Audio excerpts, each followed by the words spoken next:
run. Preparation for today's game is history. It's time to get it done. You're listening on MichiganSportsRadio.com.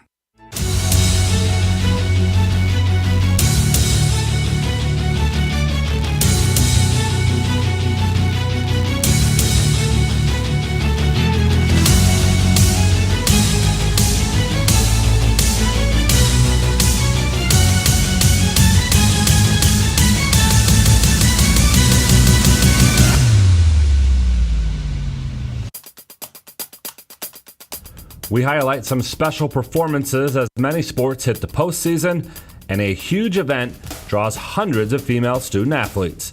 I'm John Ross, and this is This Week in High School Sports, powered by Michigan Student Aid. This past weekend was the 25th Women in Sports Leadership Conference in Lansing. It is the first, largest, and longest-running program of its type in the country, and it brought in a crowd of more than 600, most of them high school female student athletes. The conference focused on the 50th anniversary of the passing of Title IX and carried the theme of Power of the Past, Force of the Future throughout its numerous workshops and sessions. There were 3 keynote speakers throughout the day-and-a-half event: Ashley Baker, the Chief Diversity, Equity, and Inclusion Officer at Michigan State; Sharonda McDonald-Kelly, MSU's new softball coach; and Kim Barnes-Arico, the University of Michigan's women's basketball coach. Barnes-Arico was thrilled to be a part of the event. Keep trying to fight for change. I think it's really important. We're 50 years into Title IX, but we're not done. And be passionate and love what you do. They were the ones that talked about, energy and bring positive energy and be a great teammate and celebrate the small victories just as much as you celebrate the large ones. So I loved speaking to the group, and they were really connected, and I think they're the groups that is going to continue to change the world. We'll have more from the WISL conference later in the show. Game balls this week go to East Lansing Soccer's Carter Hagan.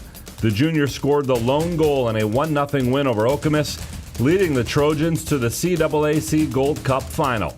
The win also ended Okemos' 40-game unbeaten streak. DeWitt golfer Courtney Novak, she had a hole-in-one as the sophomore helped lead DeWitt to a regional golf title. It was Novak's first career ace. And to Benzie Central's Hunter Jones. He set a boys' cross-country meet record at the Portage Invitational, clocking in at 14 minutes and 37 seconds.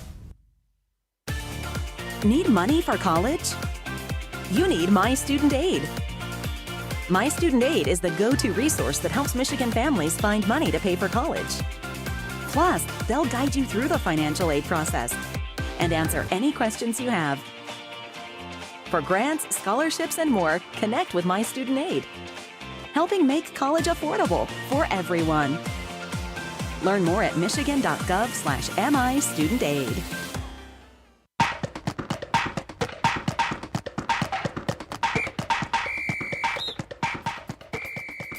Our weekly Be the Referee feature takes a look at the fine art of officiating with the MHSAA's Jeff Kimmerly.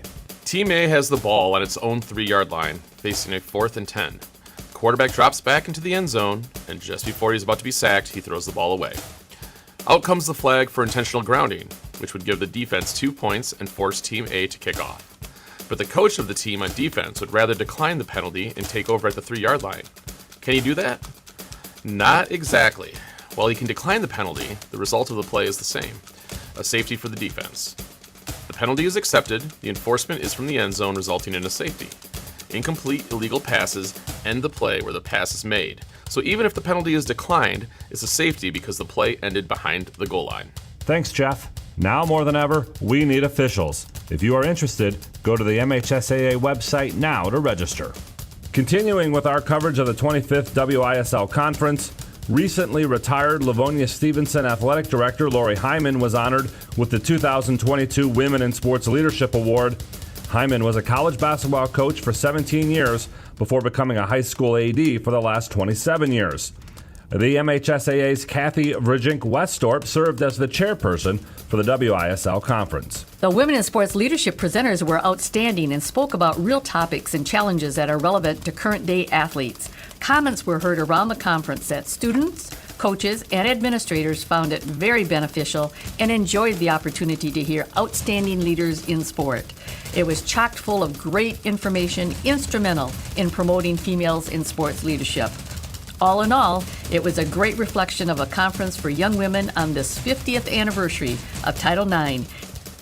For more on the conference or any of our Title IX content online, please go to MHSAA.com. You've been listening to This Week in High School Sports, powered by Michigan Student Aid, a production of the MHSAA Network. Thanks for joining us. I'm John Ross, and we'll see you next week. And sends away a short kick that is taken at the 14-yard line with the feet offset by Tyson Mann. Shimmies over the 30, burst of speed at the 40, right sideline 50, able to get away from the tackle, walking the tightrope at the 30, 25-20, all alone, 10-5, touchdown Grandville. Give on to Tyson Mann. His fake given on to Jayden Terry. Big cut move to the 15, at the 10, explosive speed at the 5, touchdown Grandville. Jayden Terry, still no Tyson Mann. Give up the middle, Kopko has a whole bunch of space, busting free at the 40, he's in the clear at the 50, 45-40, right sideline, all alone, 20, 15, 10, 5, touchdown Grandville, bursting Kopko with a peace sign of the defense, 78.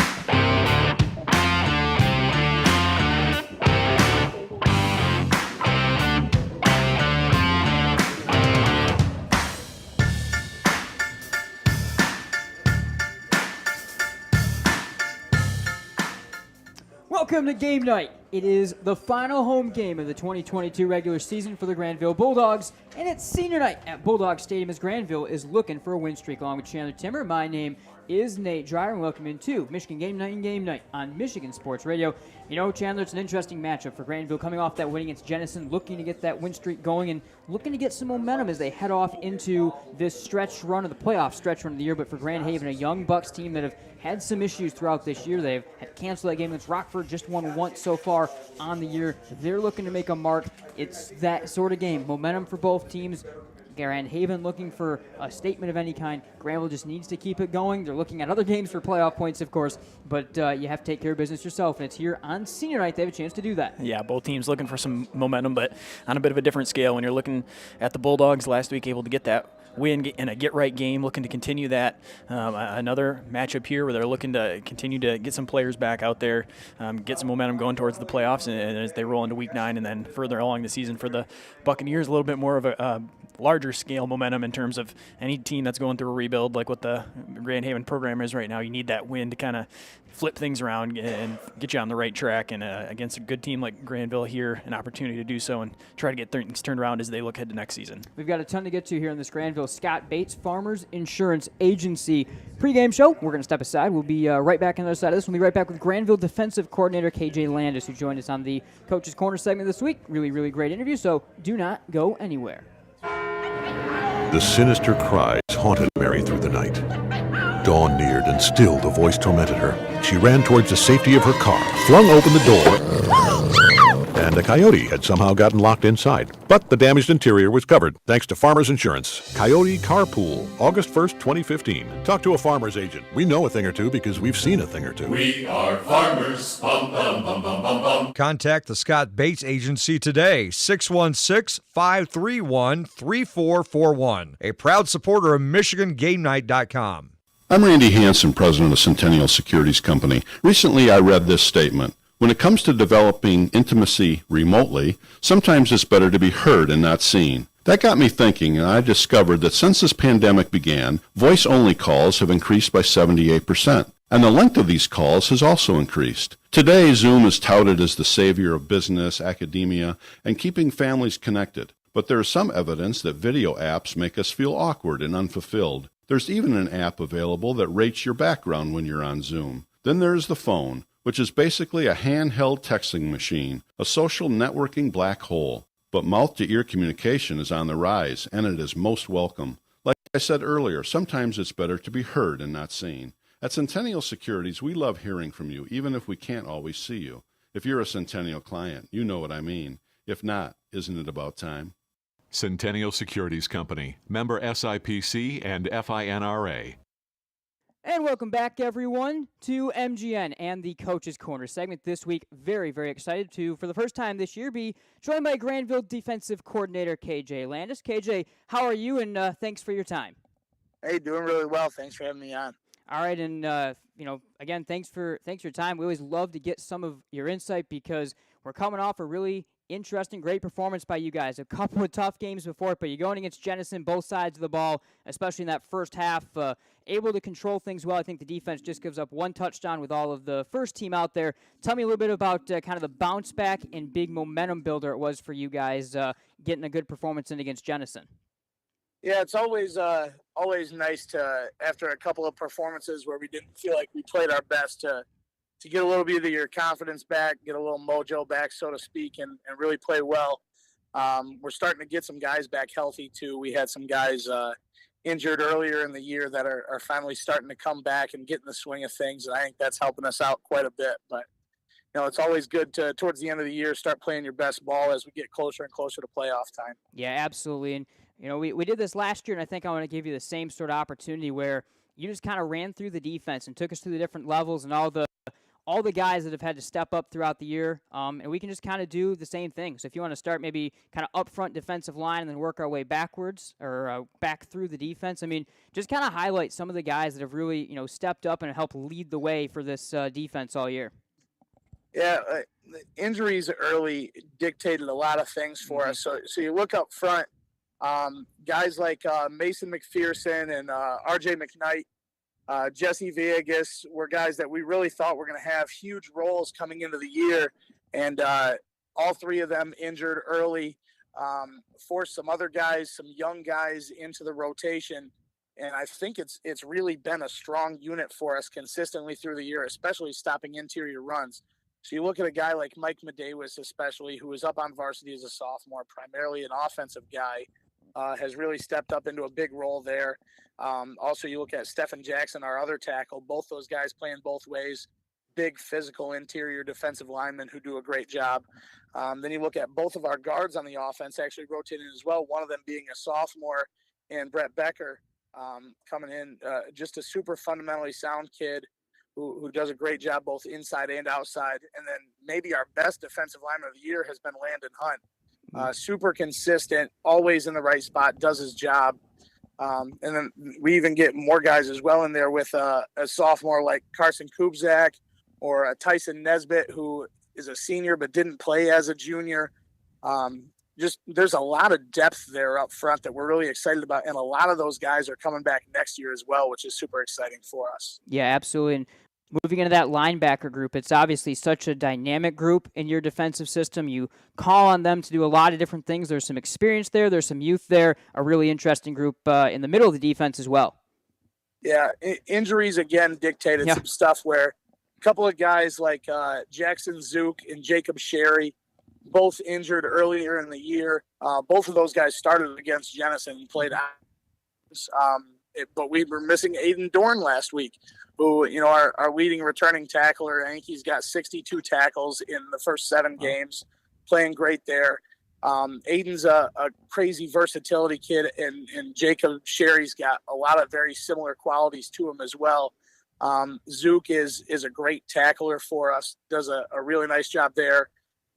You've seen some of the outside field side hybrid kids we've rotated. Logan Stockwell came in for us through some injuries and did a really good job for us, playing both ways at tight end and outside backer. Crazy versatile kid who can play defensive back stuff too. Drew Hungerford did a lot of really similar things as well, coming in playing that spot. And then you've got the sophomore in the middle, Reed Graverson, who his leadership as a sophomore has astounded me. He's very smart, controls the defense really well, and he's a kid that over the next couple of years, we're expecting a lot of really special things out of. He's already our second leading tackler, and he's just going to keep getting better over the next 2 years. Yeah, absolutely. And moving into the secondary, probably going to be a broken record, but again, some injuries there have dictated some changes. Take us through that unit and some of what you've seen. Yeah, obviously, you lose Tyson Mann in the middle of week 3. He was a big-time ball hawk for us. We're hoping we can get him back here soon, out there taking away passes over the top. But then you look at there's been a lot of guys that have bounced around in there. We've seen, Cash Ruff has come in and he's had some great moments for us. Big, long, lean corner who's got great ball skills. Mason Albrecht has come in and played some corner for us, and he's he's just that super steady senior that we can always count on. He's very in tune with our calls and plays with a lot of confidence out there, great athleticism.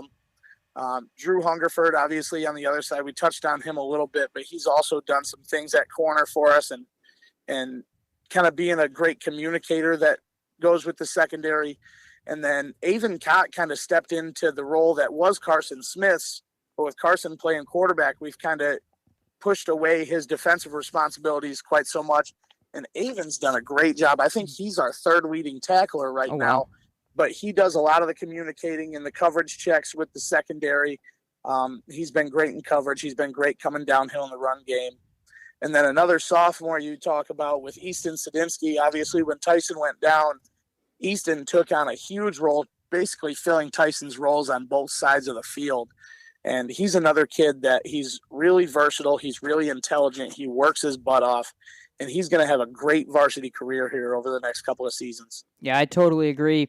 And you mentioned a lot of these young guys, but also, some really good experience. And as I told Coach Stiegel last week, we've had a chance to talk to the captains, obviously, over the past couple weeks. Another really impressive group this year.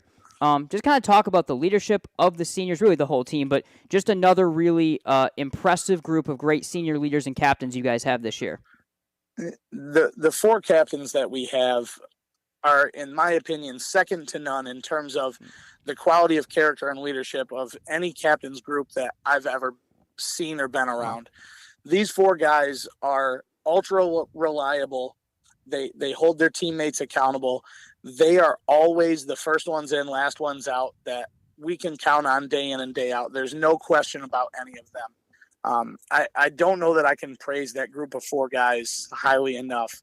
And it flows all the way down. I mean, you look at just little things like trying to get a kid that I didn't mention on the defensive side was Jayden Terry, our freshman who's come in, and just little things with trying to help his growth, trying to help the four sophomores grow.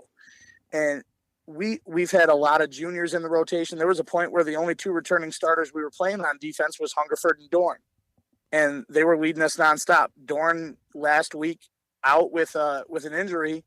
He was in there coaching guys up on the sidelines in between drives, trying to help guys get ready. I can't say enough about them. They're a fantastic group, and they make my life as a coach a whole lot easier. Yeah, no, we, like I said, we definitely could see that just in my short time talking to some of the guys, getting to watch some of their leadership. It's definitely apparent. All right, just a couple games left now in the year, and this week it's senior night. It's Grand Haven. Unique attack that Coach Farley's team brings to the table. They've had some struggles this year, very young team, but they're going to bring some different spread things. It's a unique offense with a lot of empty sets. Tell me kind of some of the things the defense is looking at this week, preparing for this Grand Haven attack. This is the perfect game for us at this point in the year, I believe, in terms of the two things that they do best are they test you vertically and they have a great running quarterback. And those are two things that obviously we've had struggles with throughout the year. So this is a great week for us to fix some of the things that we've struggled with. And like we said, as we wind down the regular season, you want to be playing the best ball you've played all year. So anytime you can work on those weaknesses day in, day out consistently, it's going to help make you a better program. So this week is a great chance for us to work on a lot of our weaknesses defensively and try and hone in on that skill set so we can shut some of these elite level teams down once we get into the playoffs. Yeah, and just lastly, Coach, you talk about getting the team to be playing that top level of ball and to work on those little mistakes. Take me kind of inside you and the coaching staff the last couple weeks, what it's been like, and you mentioned how good these kids are in terms of making adjustments and coming back with you. But, of course, a couple tough games, seeing two of the best offenses in the state. They're looming again in the playoffs, hopefully. So kind of take us through that process of how you're staying day-to-day, of course, focused on the matchup ahead, but also keeping in mind what you have to improve and getting this team ready for this stretch run. I think everything comes back to fundamentals. You have to run the ball at an elite level. You have to tackle well. You can't give up big plays either in the run game or the pass game. And those are things that we can always improve on. And when we've given up points this year, those have been the little things that have gotten us is just not being fundamentally sound in our tackles, not being on top of vertical throws. So it's a constant build of everything we do isn't just going to help us this week. It's going to help us down the road. And the more we can be fundamentally sound and do all the little things really, really well, that's what's going to carry over to success, no matter who you play. All right, awesome. Again, Grandville defensive coordinator KJ Landis, thank you so much for your time. Always great to get a chance to talk to you and go over some Bulldog football. Yeah, thanks for everything you do covering the program, guys. Go Dogs. All right, go Dogs. It is our pleasure. We'll be right back here on MGN. Daniel the deer danced everywhere. He pranced through fields and jigged through rivers. Then he saw it. What a stage! A place no deer had dared dance before. The hood of a brand new car. Hey, my car! And the car was covered, thanks to Farmers Insurance. Deer Dance Floor, December 1st, 2014. Talk to a farmer's agent. We know a thing or two because we've seen a thing or two. We are farmers. Bum, bum, bum, bum, bum, bum. Contact the Scott Bates Agency today, 616-531-3441. A proud supporter of MichiganGameNight.com. Hello, West Michigan sports fans. I am Mark Kimball. I'm president of the Grand Rapids Sports Hall of Fame. This is our 50th year, and in our 50th year, we like to sit around and chat about all the great things that have happened in the world of sports in our community. I need your help in helping me remember which of those athletes, teams, and events were the most important or the most fun for you to participate in. We're running a series of surveys that are asking for your input in identifying your favorite sporting event over the last 50 years. Some of my favorite events were the very first Whitecaps game or the very first Hoops game. What were your favorite events? And then I like to think about who are the best athletes that we've seen in the last 50 years, both from a female and a male perspective. And finally, tell me who your favorite team is and what they accomplished over the last 50 years. I look forward to hearing from you on your favorite sports memories.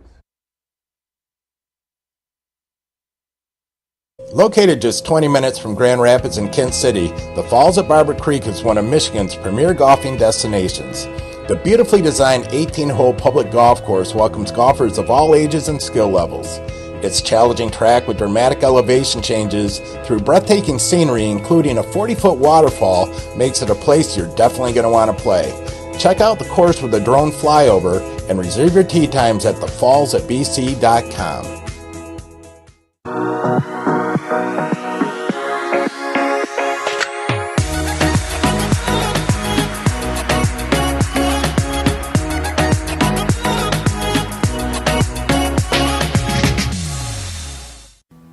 Looking for a great place to buy a used truck or car? Check out Extreme Truck and Auto Center, located at 1098 O'Malley Drive in Coopersville. They have a huge selection of trucks, cars, vans, and SUVs. Stop by their lot or give them a call at 616-384-3777. You can check out their inventory at xtacenter.com.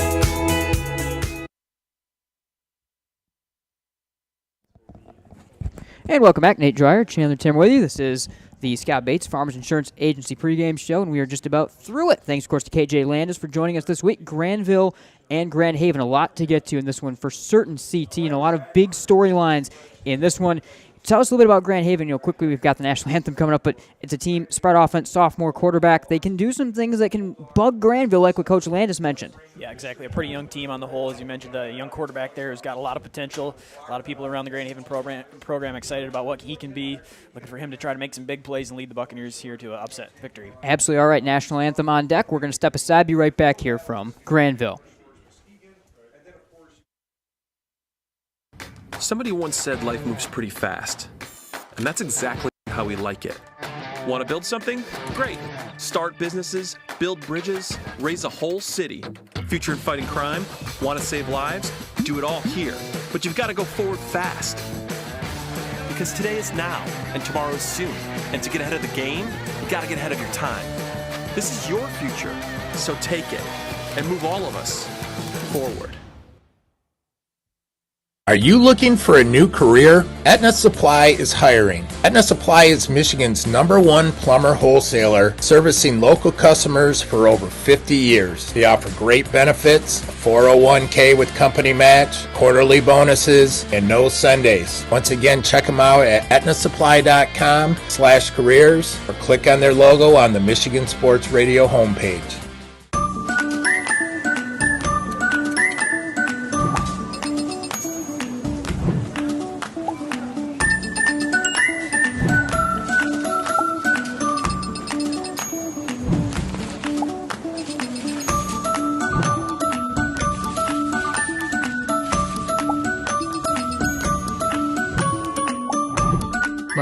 do with some extra time.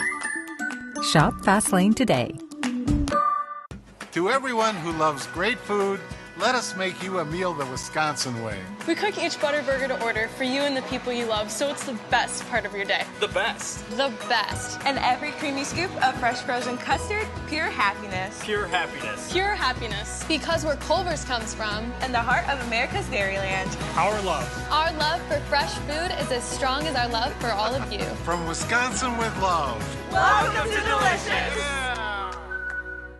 Founded in 1969, J&H Family Stores has grown from a single tank truck to over 50 convenience store locations in West Michigan.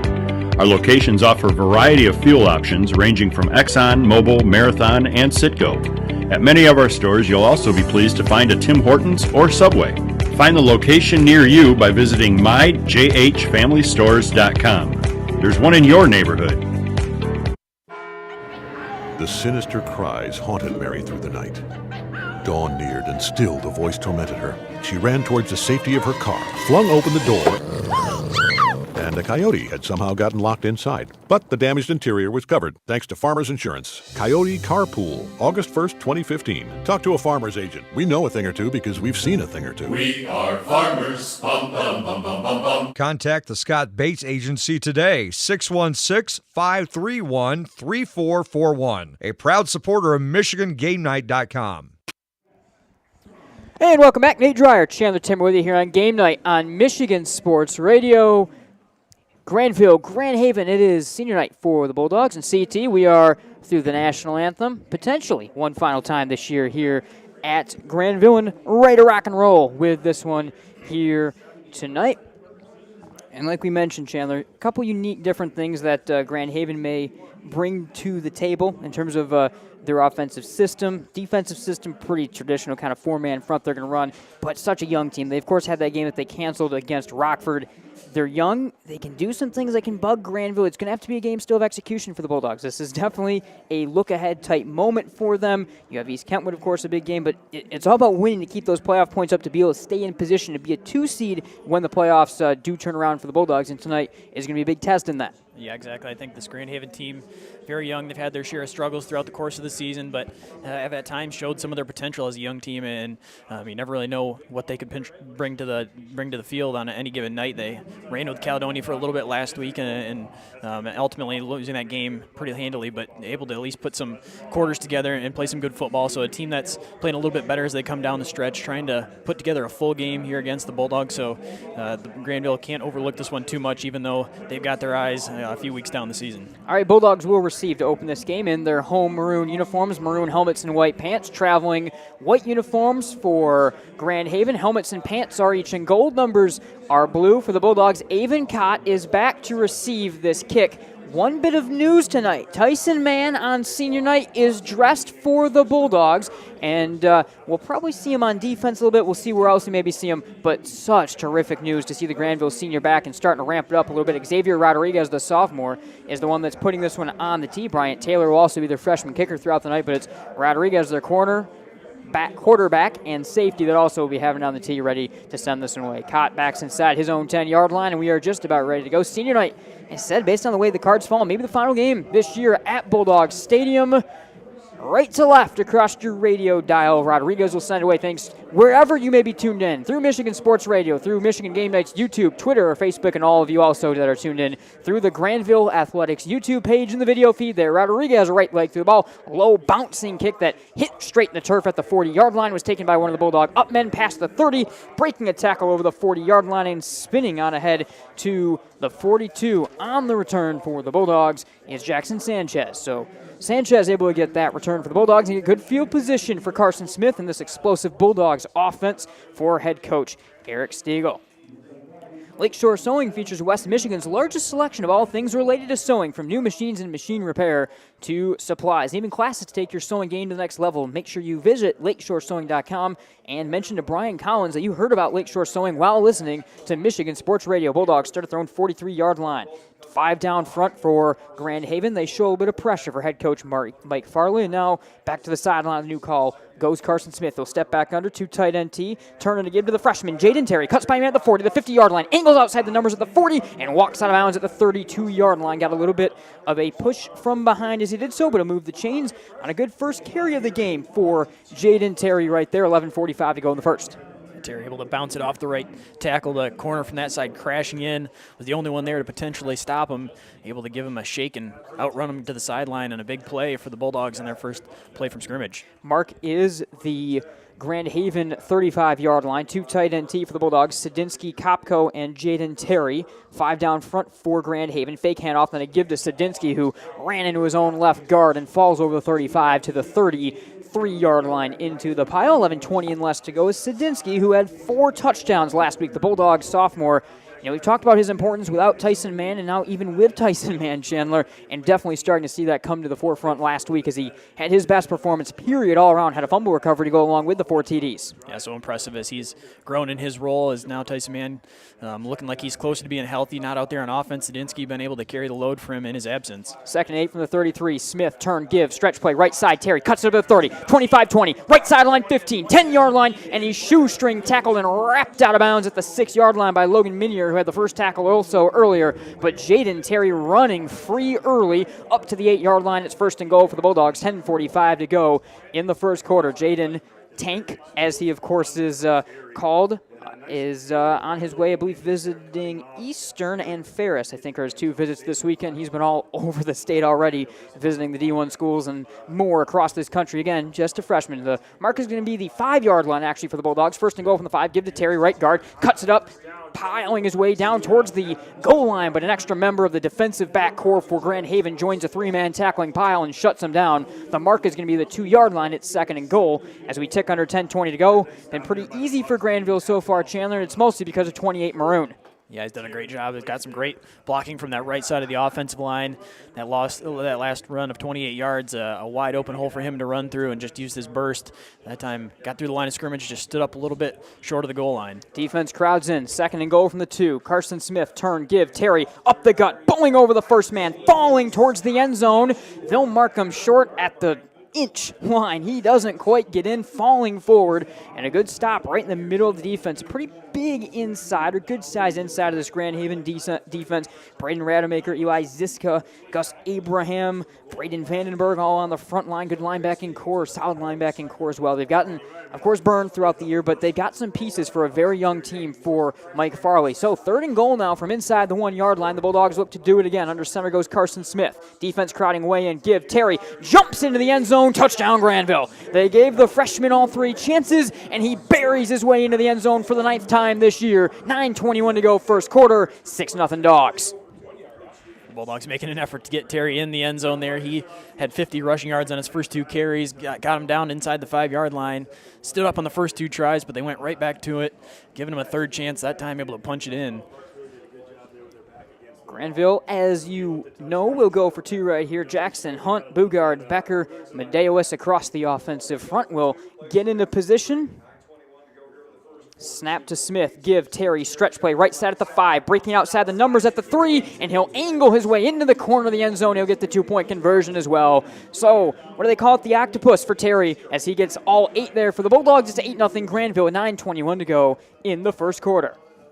It's tryout season at Michigan Sports Academies. If you have an athlete interested in volleyball or basketball in Grand Rapids, Holland, or Muskegon, check out www.michigansportsacademies.com for tryout information. MSA offers local, regional, and national teams to meet every athlete where they are and help them reach their goals. What is the most memorable sporting event you have witnessed in West Michigan involving West Michigan teams and athletes? Go to grshof.com. and let them know. Of course, Grand Rapids Sports Hall of Fame, it's their 50th anniversary. I'm going to answer that for each of us. It was the state championship, Unity Christian Chelsea last year, I think, for each of us. I think that's the runaway for me on that one. Yeah, I think you're 100% right there. I won't argue with that one. Or triple overtime, Grandville Rockford 2020. Oh, yeah, that was a good one, too. We've had a great opportunity the last couple of years with game night to see some really unique ones, and we'll still see what sort of classics are brewing up on the road to Ford Field on MGN this year. The road to Ford Field, we're going to start it, let's just say, a week early with a couple teams that won't play in the playoffs, as Grandville's going to be at East Kentwood. That broadcast will be on Michigan Sports Radio. We're going to Hackley, Muskegon, Mona Shores next weekend, and I am looking forward to that one already, but let's not get too far ahead of ourselves. It's 8-0 Grandville with 9:21 to go in the first quarter. And for the first time today, Strock will put it on the tee and get ready to send this one away here for the Bulldogs. Grand Haven will send Robinson back inside his own 2-yard line to return this one. So left to right, home maroon uniform. Strock marches forward. Right leg strides through the ball. High, twisting, straight ahead kick taken in at the 7-yard line along the right hash mark here and angled up by Robinson. Starter step to the 21 and cut down to the 23-yard line. They'll follow him ahead to the 24, and Mike Farley's offense will get their first attack of this game out here. And, of course, Chandler, it's going to start and end with their sophomore quarterback, Xzavier Rodriguez, a terrific athlete all around, and he has definitely shown a lot of big-time potential. Yeah, definitely a guy that is going to have a bright future here for this Buccaneers offense. Going to have a tall task in front of him, trying to lead the way against this Bulldogs defense here tonight. A team that's struggled offensively, have yet to score 14 points in the OK Red, but trying to put it together here tonight against the Bulldogs. Here's the snap, and a give on the end around is faked, and Rodriguez will take it up to the 27-yard line and a gain of 3. That'll make it 2nd and 7 on the end around keeper. 9:03 and less to go first quarter. 8-0 is the very early still Grandville lead in this one.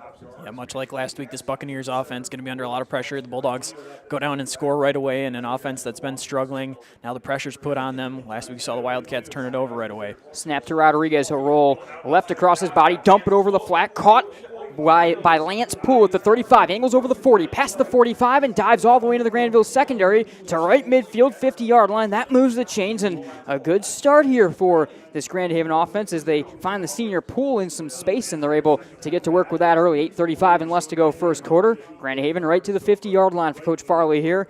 8-0 early Grandville lead here on game night. Rodriguez, long look to the sideline along with his unit, and they will break it out right here. They'll go out of the pistol. Tailback is Bodie Wilson, the senior 3-wide receiver setter right here. Bulldogs bring 4 down linemen. High snap to Rodriguez, end around give, coming right side. Lance Poole cut down in the backfield. He'll lose a yard or two, and actually on the forward progress, they will give him right back to the 50-yard line. 2nd and 10, right at midfield.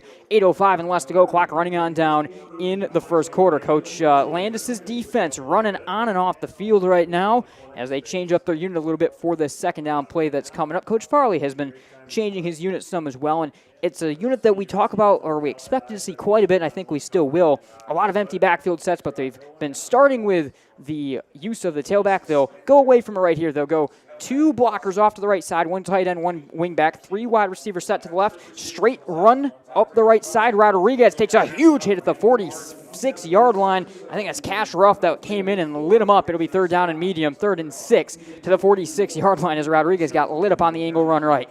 Yeah, they run strong 3 wide receivers, trips to the left, and then the power set to the right with the wing on that side. And they run to that side. Cash Ruff able to recognize it right away, comes up in the run game and makes the big hit on the quarterback.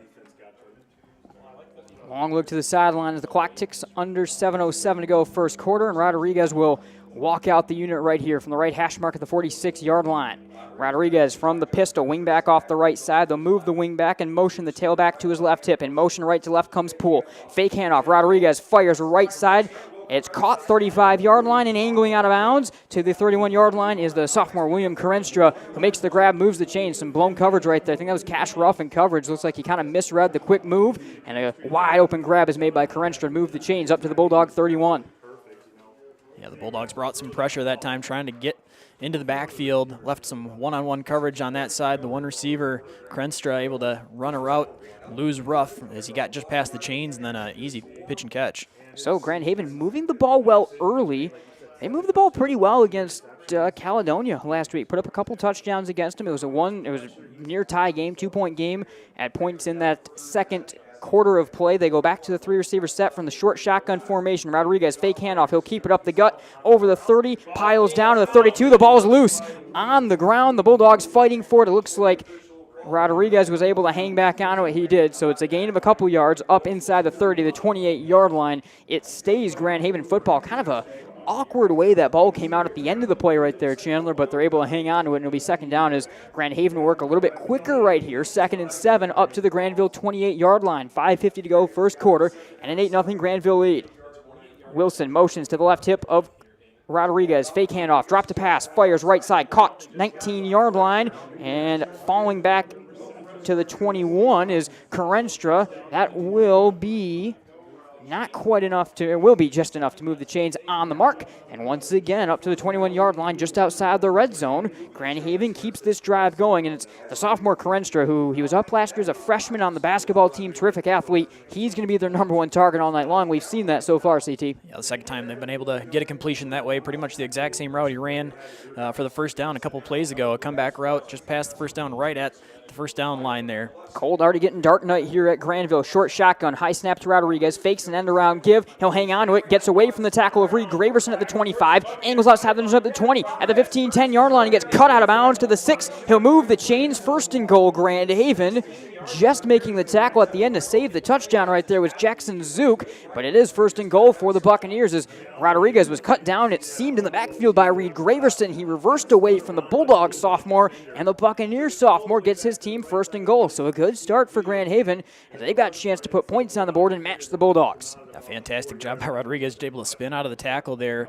He was trying to run strong to the left side. The Bulldogs able to create some pressure there, forced him to run it all the way back around, but the speed for Rodriguez to flip the field and get to the edge. 3 receivers set, short shotgun, in motion goes Poole. They'll fake it to him. Rodriguez cuts up the gut, shifty run inside the 5, pushing the pile down. He got the 2-yard line. It will be second down and goal from the 2 or the 3. We'll see where they actually make that mark. 4.5 to go first quarter. It will be the 3, second and goal from the 3. 8-0 Granville, but traveling white uniforms for Grand Haven been marching down the field so far in this one pretty effectively. They used the pass game, they've used the run game. It's been balanced. It's been a different look than we've seen throughout a lot of the year, as we have an official timeout right now as one of the Buccaneers is getting shoes tied down on the field.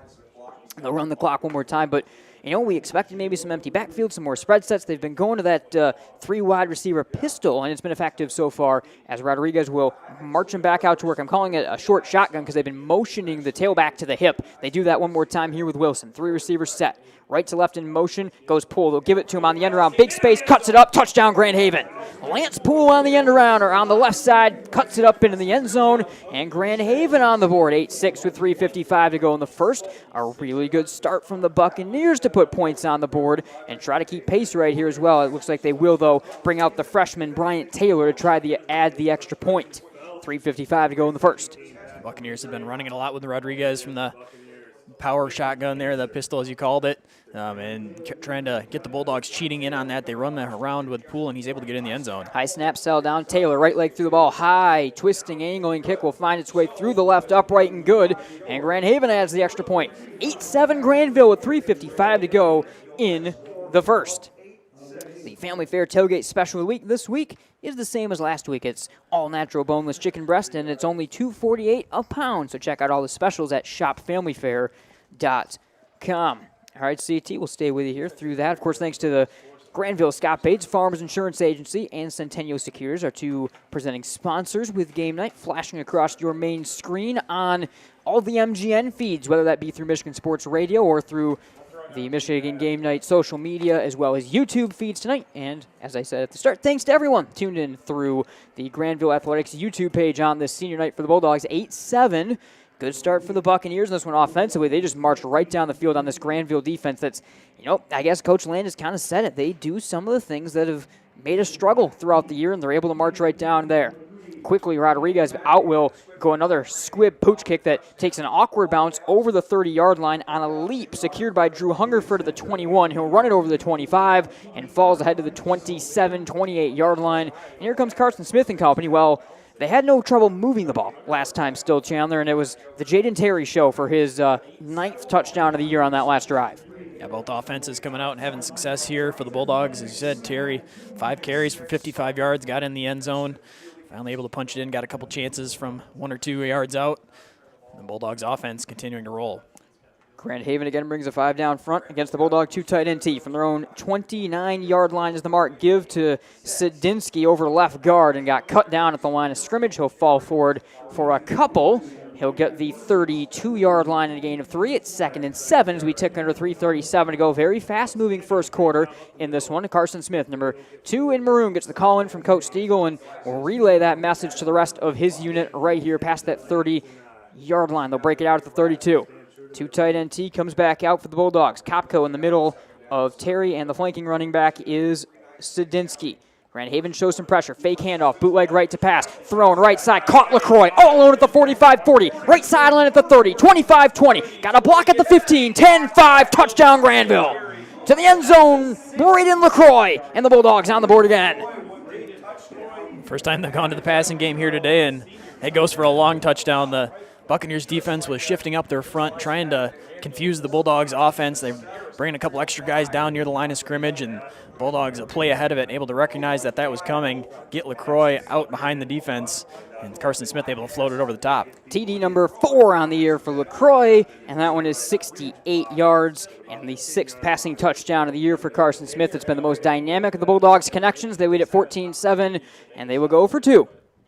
Smith tags under center. Snap to the Bulldog Senior. Fake handoff. He'll roll right to pass. He'll lob one over the head of LaCroix. Unable to make a leaping grab. It was kind of a rush throw with some pressure coming. And the Bulldogs unable to get the 2-point conversion. It's 14-7 with 3:05 to go in the first quarter. West Michigan Chiropractic and Sports in Jenison is your source for quality family and sports-related chiropractic care. Visit West Michigan Chiropractic and Sports at WMChiropractic.com for more details. Did you know that roller skating is in full swing? Terry Hall Roller Rink in Grandville is open Thursday through Sunday with a variety of hours to meet your family's needs. Visit terryhall.com for details. All skate, everyone skate. Also, have you tried the hottest new restaurant in the area? The Derby Tavern in Jamestown is on everyone's list for fine food and beverage where friends gather, and every hour is happy hour. Visit thederbytavern.com for details. All right, left to right, Isaac Strock will send this away. Another very fast Grandville scoring drive right here, CT. And the Bulldogs will get ready to get things back to Grand Haven. Of course, move the ball pretty well on their first drive as well in this one. Chase Robinson, the junior, stands back at his own 6-yard line to return this kick coming up from the Bulldogs left to right. 3:05 to go first quarter, 14-7 Grandville. 5-2 Bulldogs, 1-6 Buccaneers in this one. And we'll see if Coach Farley's team can get some offensive movement going and potentially have a chance to tie up the game as well. Strock, right leg through the ball, angles him up the right hash, is taken at the 13-yard line by Robinson. Stutter step over the 25 and dives into the pile at the 30 and pushes that pile on ahead to the 34, 35-yard line. 34 will be the mark. Good return for Robinson, and the Grand Haven offense will find their way back on the field. Let me try one more time. 33-yard line will be the mark. 2:57 to go in the first quarter. Buccaneers offense responded the first time they were down by a score, able to march down the field and punch it in the end zone. Now again, after the Bulldogs scored in less than 50 seconds, they're going to be right back out there trying to keep their momentum that they had on this side of the football. Empty backfield, 4 receiver set. Gus Abraham, the wingback, shifts from the left to the right side of the line. The Bulldogs bring some extra pressure on a shifting front. Snap to the sophomore, high at the helmet. He'll tuck it straight up the gut and got shut down right away. Aiden Doran helped come in late along with the rest of the inside of the Bulldogs defense. Mike Medeiros was there. Brett Becker was there. A whole bunch of others were there. Landon Hunt, all wrap them up. Nowhere to go. And it's a loss of 2 back to the 31-yard line as that was a telegraphed run and the Bulldogs had it shut down from the start. As we've seen the Bulldogs change the front. They went 4 down linemen on the last series. This time, the multiple defense for Coach Landis. They bring 3 down linemen with the standing edge. Yeah, still able to get enough movement, easily recognize the quarterback draw, able to collapse. Rodriguez thought he had some room to run, but ended up getting wrapped up. High snap to Rodriguez, fakes the give. He'll take it himself over the 35-yard line and gets shut down by Hungerford and Moore ahead to the 37. It'll be 3rd down and medium. He's got a good first burst through that line on when he decides to keep it. And we've seen him mostly do that so far tonight. But it is interesting to see the way that Coach Landis has changed his front. They've been a 4-down front all year long. After that last drive, they go 3-down front for really one of the first times we've seen them do that all year long. They go back to the 3-down front against a 3 wide receiver set. Short shotgun, tailback to the right hip is Wilson. High snap to Rodriguez. Rolls right to pass. Pressure coming. Fires. Caught 42-yard line. First down over the 45. And tumbling on ahead is Abraham, the tight end and wing back. Makes the grab, moves the chains. So good job by the sophomore standing in Rodriguez Rodriguez took the pressure and made a good throw to his release, his pressure relief valve, you may call him right there. Abraham, the big 215-pound wingback, 1st and 10 to their own 46-yard line for Grand Haven here. 1:33 to go first quarter, 14-7 Grandville. Sherry on the blitz from that side in the secondary or in the second level, just a step late getting to Rodriguez, but left an opening in a hole on that side for Abraham to get open. Snap to Rodriguez. Fake, give up the gut, then give it on the left to right end around to Lance Poole. He'll turn it past the line of scrimmage and get his legs tripped up by Zook and a couple more. Diving ahead to the 49-yard line. It'll be 2nd down and medium here. It'll be 2nd and 7, the mark for the Buccaneers. Dorn from the backside of that play, able to chase it down, sees the man in motion, never gives up on it, able to all the way run across the field and make the shoestrings tackle. Bulldogs break it out. Rodriguez goes empty backfield, wing back and tight end to the left side of the line. 3 wide receivers set. Bulldogs 3 down linemen. They show some blitzing pressure. High snap Rodriguez fakes the handoff. Has Bulldogs all over him. He'll tuck it down, run over the 50, run over the 40. Left sideline 30, 25-20, and stutter steps inside the 20 to the 17-yard line where Cash Ruff rips him to the ground. A big run from Rodriguez. There was pressure in the backfield. He'll take it, and he gets Grand Haven inside the red zone again. Under 30 seconds to go first quarter, 14-7. A couple times now, they haven't had as much success running the football off either the draw or the quarterback power, but when they run that man in motion and kind of give the read option look with the man in motion, the Bulldogs defense has had some issues with the timing there. They've been either just late getting in the backfield or almost too early to the point where they can't really do anything. That leaves open space for Rodriguez and another big run there. Grand Haven is content to, it appears, let that clock run out, and we've reached the end of the first quarter, but the Buccaneers driving again. 14-7 Grandville after 1. We'll be right back to Bulldog Stadium. Cornerstone University. The professors are very open to helping whenever they can. Academic excellence, character-driven athletics, Christ-centered community involvement. Cornerstone has been a great opportunity for me to grow as a leader, just being able to approach people and be warm and welcoming and hospitable. Experience it for yourself. Attend a Golden Eagle Day at Cornerstone for a taste of campus life and the chance to meet faculty and staff. To arrange a visit for your high school junior or senior, go to cornerstone.edu. Cornerstone University. Build a life that matters. A sense of purpose, a higher calling. At Dean Transportation, we call it our passion. It's simply who we are. 60 years of pioneering the best health and safety standards because safe student transportation is essential. We are hard-working folks, connecting children to learning, schools to our communities, and you to a better career. Want to make your community a better place? We'll put you in the driver's seat. Join the Dean family today and help to connect our kids to brighter futures. Welcome back. Nate Dreyer, Chandler Timmer with you here from Bulldog Stadium. 14-7 Grandville after 1. The Bulldogs offense has been good, but they've had some issues so far. This young Buccaneers offense to start out this final home game of the regular season. The second quarter just on deck. Nate Dreyer, Chandler Timmer with you. And yeah, CT, I mean, it's a defense that's been a little battered the last couple weeks. We talked to Coach Landis. I think they got a big positive boost from a really terrific performance last week against Jenison, but so far Grand Haven's kind of had the magic sauce with the athletic quarterback and some good spread plays as well. They've got it inside the Bulldogs' 17-yard line, down just a score right now to start this second quarter point. I tell you what, Grand Haven's done this many times before, even when they've had teams that have really struggled. Of course, you think about the year they won in the playoffs here. They have found ways to compete with the Bulldogs early. Short shotgun formation, pull left to right in motion. They'll give it to him on the end around. Lance Poole, the senior, he has the touchdown. He'll break it outside the numbers with a stiff arm to the 15-yard line, and he'll get the 14 on the turn out of bounds. Good yardage on first down. It's 2nd and medium coming up for the Buccaneers here. 14-7 Grandville. As we've got an official coming in the middle of the field because, as you maybe can see on your screen, we've got to get the scoreboard reset.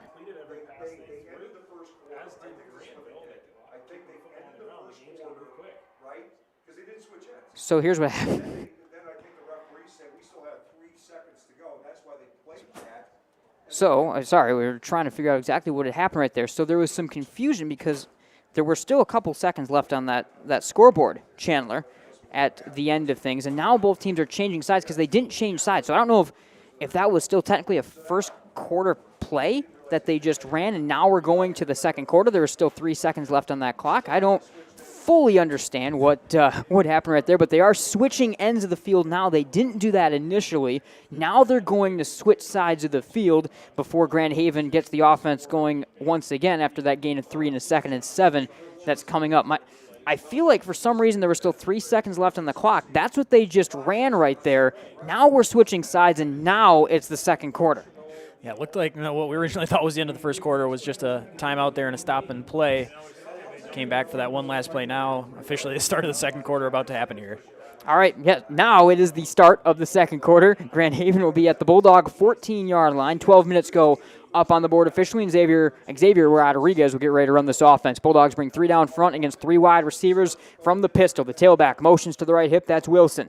Left to right in motion goes pull, high snap, settled down by Rodriguez. He'll bounce it up and push his way into a Bulldog tackling pile. Jacob Sherry, the last one on him to cut it down at the 12-yard line. It'll be 3rd down and 5 for Grand Haven here. 11:48 to go second quarter. Interesting decision point right here coming up for Coach Farley. If they're unable to get the 5 yards right here, down 7.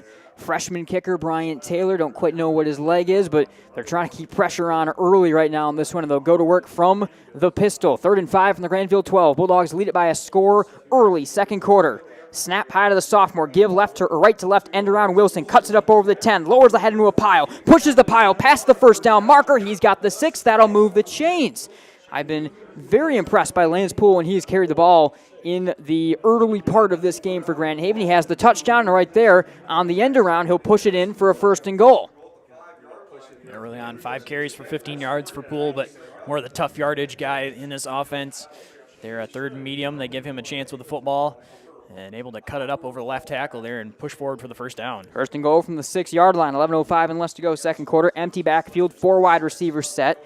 Abraham, the wingback, off the right side of the line. 3 down lineman for the Bulldogs. Left to right in motion goes pull, high snap, fake handoff, thrown left corner of the end zone, and that pass bounces away and is intercepted. Picked off at the 1-yard line. It was Sherry off the deflection, able to pick it off right in the corner of the end zone. It's a touchdown, or a touchback, and it's Grandville football. What a play in the corner of the end zone there. Comeback route trying to run it to the front pylon. Cash Ruff able to get a hand in there and knock it free. Looked like Ruff and both the Buccaneers receiver kind of gave up on it, but Sherry there to corral it and just barely get it before he was out of bounds. The ball kind of awkwardly hung in the air a little bit there, and it's Jacob Sherry running to the football, getting the pick, and getting the Bulldogs the football back with a 14-7 lead. 10:52 to go second quarter. A tough moment, I think, for Grand Haven with the way they were driving and potentially going. Grandville now the chance to take a 2-score lead. They start at their own 20-yard line after the touchback. 2 tight end T. Smith turn and a give up the gut to the fullback, Kopko. He'll get nowhere. Right back to the line of scrimmage there. Everyone was running everywhere on that play, but it was the inside of the Grand Haven defense that was able to lock it down, make the stop. 2nd and 10 back at the 20-yard line. 10:34 and less to go second quarter. 14-7 Bulldogs. A lot of times when you see that half the defense chasing Smith around the outside, a lot of times that's Kopko going for a long gain up the middle, but that time the interior of the Buccaneers defense able to get him down before he got too far down the field. Yeah, Folis, the senior linebacker, in on that tackle. Matson McManus also started linebacker for Grand Haven. They pressure in right here, give to Terry on the stretch play. Right side has some good blocking over the 25 to the 30. Turns on the Jets at the 40. Has a stutter step move over the 50 down to the 49-yard line where he's shoestring tackled from behind. Just able to get tripped up and down he goes, but it's a 1st down run and into enemy territory again.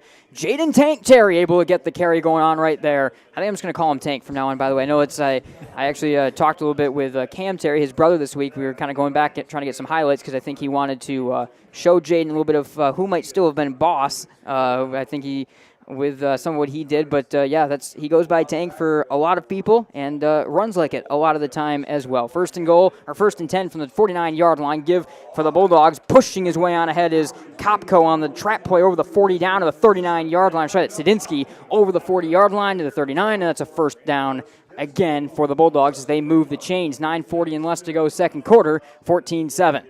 Stinsky just able to disappear to the left side of the line that time. Had a couple blockers in front of him. He was just pushing them with both arms right in the back as he was going down the field, just spinning off a couple of tackles that time, and another 1st down. from the Grand Haven 39-yard line, 14-7. Grandville, 9:21 to go, second quarter. Under center goes Carson Smith, 5 down front. Some blitzing coming on. Give to Sadinsky, jump stop, and dives ahead for 3 yards into the tackling pile. Eli Ziska, the defensive end, one of the ones at the bottom of the tackling pile. They'll give him only a yard up to the 38-yard line on the official mark, and it'll be 2nd and 9. 9 minutes and less to go, second quarter. Very fast-moving football game so far in this one. Yeah, both teams keeping it on the ground for the most part, and when they are going to the air, it's been a lot of completed passes, not a lot of stoppages on the clock thus far. Bulldogs break it out one more time from the Grand Haven 38-yard line. 2 tight end T. They lead at 14-7. Pressure coming. Fumbled snap. They dive on it. And Grandville is able to hang on to that football at the bottom of the pile. It was Carson Kopko that came in from fullback to land on that football and save the possession for the Bulldogs. It just slipped straight away from Carson Smith there as he tried to hang on to that football. And it's right back now 3rd and 9 to the 38-yard line. 8:20 to go, second quarter. Yeah, I think take for granted how rare that is for this Bulldogs offense with how intricate some of the fakes and a lot of the timing can be, that really you don't see that much at all from the first team unit, or at least we haven't this season. A rare slip up there for this offense, but fortunate enough Kopko able to get it back underneath the pile and on the football. Part of what impresses you about Carson Smith and how sure-handed he has been running this offense. 3rd and 9, Grand Haven 38-yard line, fake handoff, rolling right to pass at the 45-yard line. Smith fires hard off the back foot, caught 39-yard line, diving out of bounds. Sadinsky, he will be just shy of the first down, though, at the 31. It'll be 4th down and about a yard here for the Bulldogs based on this mark. So not quite enough. Good tackle made on the outside right there. And here comes Tyson Mann on 4th down. 4th and 2 for the Bulldogs from the 31-yard line. Mann checks in. Sadinsky comes out. And applause from the Grandville side as well, of course, for that one. As we'll see Tyson Mann for the first time since the 3rd quarter against Hudsonville, week 3, come on the field here for the Bulldogs. 7:18 to go, second quarter. They're going for it here on 4th and 2 from the 31-yard line. 2 tight end T for the Bulldogs. Tyson Mann in on the right side of that unit. Smith under center. Defense showing some pressure. Give to Tyson Mann, and he's shut down, and that will be a turnover on downs. Nowhere to go. The inside of the defense shuts it down right away. Dylan Cummings, the senior strong safety, was right in the middle of it. Tyson Mann can't get the yardage when needed on his first carry since week 3, and Grand Haven comes up with a stop and gets the football back. 7:01 to go. Second quarter, 14-7 Bulldogs. Remember, it's about the Grand Rapids Sports Hall of Fame. It's their 50th anniversary, and they're looking for your help. So go to grshof.com to participate. But a bit of a shocker right there. Mann comes in, can't get the yardage on the dive play, and Grand Haven holds. Yeah, I think everyone in the building that saw Tyson Mann check in there kind of knew where the football was going. Buccaneers looked like they also were aware of the situation, able to shut him down, able to wrap up the legs of Tyson Mann, and, of course, at this point, hoping he can stay healthy as these last couple weeks of the regular season, and then, of course, the playoffs coming up. It looked like just a little ginger there. I mean, of course, to be expected when you're coming back into the game and getting your first carry like that. He's staying in to play corner right here, by the way. 1st and 10 for Grand Haven from their own 31-yard line. Rodriguez, empty 3 wide receiver set in the backfield. And offside just coming up against the Bulldogs. I believe they got Landon Hunt up the gut right there from defensive tackle, jumping early. So now 1st and 5 up to their own 36-yard line for Grand Haven. 7:01 to go, second quarter. So Mann will stay out there. And interesting, he's going to play cornerback right here. The Bulldogs kind of going with some empty coverage up top, just one high safety right now, and he's shaded. That's Avon Cott on one of the receivers. In motion goes pull, empty backfield, fake handoff. Rodriguez back to pass. Pressure coming from Kubzak, able to evade the pressure, throw it short of the 40, the 38-yard line, caught by Poole, rumbles over the 45, and gets knocked out of bounds to the 48. That will move the chains for Grand Haven. Good work from Rodriguez. Avoided the pressure, sidearm, slung it to Poole, and the very, very solid senior moves the chains for Grand Haven. Down still just a score, up to the 49-yard line. 1st and 10 Buccaneers. I have to be impressed with the way that Rodriguez can throw the football on the run like that when he's moving out to the left side, kind of able to go sidearm with it and throw at some weird angles to get the ball out to his receiver there. It wasn't a far throw, but as the pressure was in his face, able to create enough separation to get the throw there. 6.5 to go, second quarter. From their own 49-yard line, Buccaneers break it out. They go back, empty backfield, wing back off the right side of the line. 3 wide receivers set. Bulldogs with 3 down linemen. Snap to Rodriguez. Rolling right, looking to pass. Throws it back across his body and a setup screen caught by Abraham. Rumbles over the 50, the 40-yard line. Made a man miss and dives inside the 35 to the 34. Tackle made by Avon Cott. First down, Grand Haven. 6:10 to go, second quarter, 14-7. And again, the Buccaneers moving the football with a chance to tie the game. Yeah, they've called a fantastic game offensively so far. Outside of the interception, down in the red zone, they've been moving the ball really effectively, mixing up with the quarterback run and some short passing as well. Empty backfield, 3 receivers set. Wing off the left side. High snap, Rodriguez. He'll run it. Tuck it down over the 30. He's got the 26-yard line. He gets hauled down from the waist from behind by Landon Hunt. Gain of 9 yards to the 26-yard line. 2nd and 1 for Grand Haven. Right now, this offense is just churning up this Bulldogs defense. 5:42 and less to go, second quarter, 14-7. Yeah, now adding another element that the Bulldogs have struggled in the past is some up-tempo a little bit as well. Not full blast or full speed yet, but starting to go a little bit quicker as they move the ball down the field as well. They're staying 3 receivers set, split all out to the right side, empty backfield, wing and tight end to the left side, pull in motion right to left. They fake the handoff. Rodriguez throws right side, caught 18-yard line, and wrapped up right away is Alex Dixon, the sophomore, but that will move the chains to the Bulldog 18. Back in the red zone goes Grand Haven, 5:14 to go, second quarter. And the Buccaneers are making a statement. We said that's what they're looking to do tonight, a one-win team that have really struggled in the OK Red, and they are tearing apart this Grandville defense. Plus, they got a stop against the Grandville offense. They go back up-tempo from the right hash mark at the Bulldog 18-yard line. 3 wide receivers go left. Empty backfield for the sophomore Xzavier Rodriguez. High snap, rolls back left across his body. Fires, 10-yard line, caught inside the 8. And twisting on ahead is Poole. He's got the 7-yard line, and that'll be just enough to move the chains. It's 1st and goal, Grand Haven. Another 1st and goal for the Buccaneers. 4:51 to go in the second quarter right here. Doing a fantastic job of creating some separation there. Again, the trips to the left. Have multiple options there. Rodriguez kind of slowly rolling that way, able to see the field, recognize the Bulldogs' coverage, and then make a throw to the middle of the field. They stay empty backfield, 3 receivers set. Poole goes in motion right to left. They give it to him on the end around. Cuts it up at the 5, dives inside the 5 to the 4. Hunt tackled him from behind. 2nd and goal inside the 5 for Grand Haven now. 4:21 and less to go. The mark will be the 4. 14-7, and the Buccaneers continue to make a statement here in this Week 8 game here against, again, top 15, top 20 team. Based on where you may look in the state, Grandville, their only losses coming against a pair of top 5 teams in the state of Michigan. Such a big win last week over Jenison, a Jenison team that controlled things against Grand Haven, but the young Buccaneers looking good. They go back to the pistol, the tailback, Wilson, behind Rodriguez, moves now to his left hip. 2nd and goal from the 4. Poole in motion right to left. They'll give it to him on the end around. Cuts it up at the 4. Lowers the head and gets shut down by Avon Cotton. A load more of Bulldogs at the 1-yard line. It'll be 3rd and goal for the Buccaneers. 3:42 to go in the second.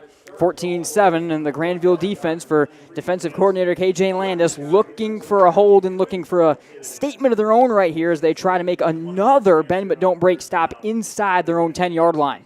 Yeah, last time able to force an interception at the goal line. Now as the Buccaneers down to the 1-yard line, going to try to stand tall here again. All right, Rodriguez from the pistol. To the left hip goes Wilson. Right to left in motion goes Poole. They'll give it to him. Cuts it up on the end around. Bowls over the first Bulldog defender into the end zone. Touchdown, Grand Haven. It's a 1-point game. 3:13 to go second quarter, and the Buccaneers can tie Grandville with 3:13 to go in the second quarter. And a real shocker may be developing right here as Grandville's going to have to focus in, I think, down the stretch in this football game right now. The Buccaneers came to play here tonight. Finally got a stop on defense and execute on offense to get back in the end zone. And outside of the interception, they've played a pretty clean game. All right, Wilson to hold, and Bryant Taylor, the freshman, looking to add the extra point. Right leg through the ball, nearly blocked by a leaping Avon Kopp, but that one does twist through the uprights good. We're tied at 14 with 3:13 to go, and an unhappy Coach Stiegel goes back to his sideline as his team will get ready to take the ball back over. We'll be right back here on Game Night. Need to replace that worn-out carpet or floor? Floor Coverings International makes it easy. They bring their mobile showroom to you. Save yourself the trip and gas shopping around. See a wide selection of carpet, hardwood, laminate, and vinyl in the lighting of your own home. Go to floorcoveringsinternational.com today for your free consultation. Work with one team for a hassle-free experience from the quote to installation. And each Floor Coverings International business is independently owned and operated, so they are local business owners in our community. Floor Coverings International, the flooring store at your door. For over 60 years, Earhart Construction has successfully built some of the most well-known structures and facilities across the West Michigan landscape. Providing a distinctive construction experience for our clients has been Earhart's priority since the beginning, and it continues to be their primary focus today. We can't wait to make your next commercial or residential project a reality. Contact us today by visiting earhartcc.com. Welcome back to Grandville. Rodriguez will spread out his unit as Grand Haven, as they've tied it up at 14 with 3:13 to go, will pooch kick this one on away, taken with a bit of difficulty by one of the Bulldog upmen, angling left side with the ball and twisted down inside his own 30, back to around the 25-yard line is Jackson Sanchez. And here comes the Grandville offense now. So Coach Stiegel, he definitely didn't seem happy on the sideline right there after kind of that entire last sequence of the last two drives. We'll see if Carson Smith and company can get something going here for the Bulldogs. They started their own 27-yard line after going backwards. There was Jackson Sanchez on the return. 3:08 to go, second quarter, 14-14. Still a chance for Grandville to lead the game going into halftime, but the Buccaneers do get the ball to start the second half of play as Grandville marks it out. Inside, or in between the hash marks, two tight end T. Sadinsky back out there in the backfield along with Kopko and Jayden Terry. 5 down front for the Buccaneers. Give is faked to bootleg keeper. Left side, cutting it up at the 30, 35, 40-yard line. Left sideline, Smith burst of speed over the 50, and he'll be wrestled out of bounds by Minier up to around the 45-yard line. First down, Grandville, and a good run from Carson Smith on his first carry of the game to push it down to the 45 into enemy territory. Haven't seen the Bulldogs go to the quarterback keeper there very much these last couple weeks, but able to break it out there. They've been setting it up for now a quarter and a half here. Able to get Carson Smith rolling out to the left side, able to outrun that edge defender. Carson a total of 0 rush yards last week, and they've got the Grand Haven 45-yard line in a tie game. Two tight end T, snap to Smith, give to Kopko up the gut, stutter step over the 35-yard line and wrestles his way down to the 29. He was pulled on by Cummings, the high safety, the whole way, but he drags him up to the 30, and the Bulldogs move the chains on the trap to Kopko. 2:54 to go, second quarter, 14-14. Yeah, amazing when this offense really gets to clicking. You can see how everything, each play sets up the next, and they run the quarterback keeper and the bootleg out to the outside. That opens up the fullback trap on the middle as the defense now has to think that way as well. Kopko, a little ginger, will come off the field as Albrecht will come on in his place. The senior who, of course, we saw fullback quite a bit last year, and not much drop-off as the Bulldogs have got a lot of depth at this running back group on the whole. So first and 10 from the Grand Haven 30-yard line. Snap to Smith, give Sadinsky, runs in the left tackle, bounces off of Cummings, and dives over the 25 down to the 23-yard line. Wilson makes the tackle. Good carry by Sadinsky. Is a hard run there by the big sophomore tailback to get 6 yards up to the 24-yard line. 2:12 and less to go, second quarter. It's 14 all. Sadinsky's had some tough runs here for 5-6 yards. That one going for 6 there is able to get through the line of scrimmage initially and then keep the feet churning. Pinball off a couple guys at that second level and give this team a good chance here on second and medium. Under 2 minutes to go in the second quarter. Two tight end T for the Bulldogs up to the Grand Haven 24-yard line, tied at 14. Bit of a surprise so far. Give to Jayden Terry. Nowhere to go. Gus Abraham rips him down right away as he tries to turn it around the right side. It's third down and 4, third and 2 actually. They'll give him 2 yards up to the 22-yard line for the Bulldogs here. 1:35 and less to go, second quarter. Nowhere for Terry to go as he turned the corner, and it was just big Gus Abraham right in his face the whole time. Yeah, one of the few times they've been able to turn Terry back into the inside. And he's usually been able to bounce that one and then just run free. But that time, the edge defender able to turn him back into the middle of the field where he got some help from his teammates. Third and 2 from the 22. Tied at 14 up to the Grand Haven 22. Kopko back in there. Fake give. Bootleg keeper left side. Smith got a good block. Angles 15, 10, 5. Touchdown Grandville.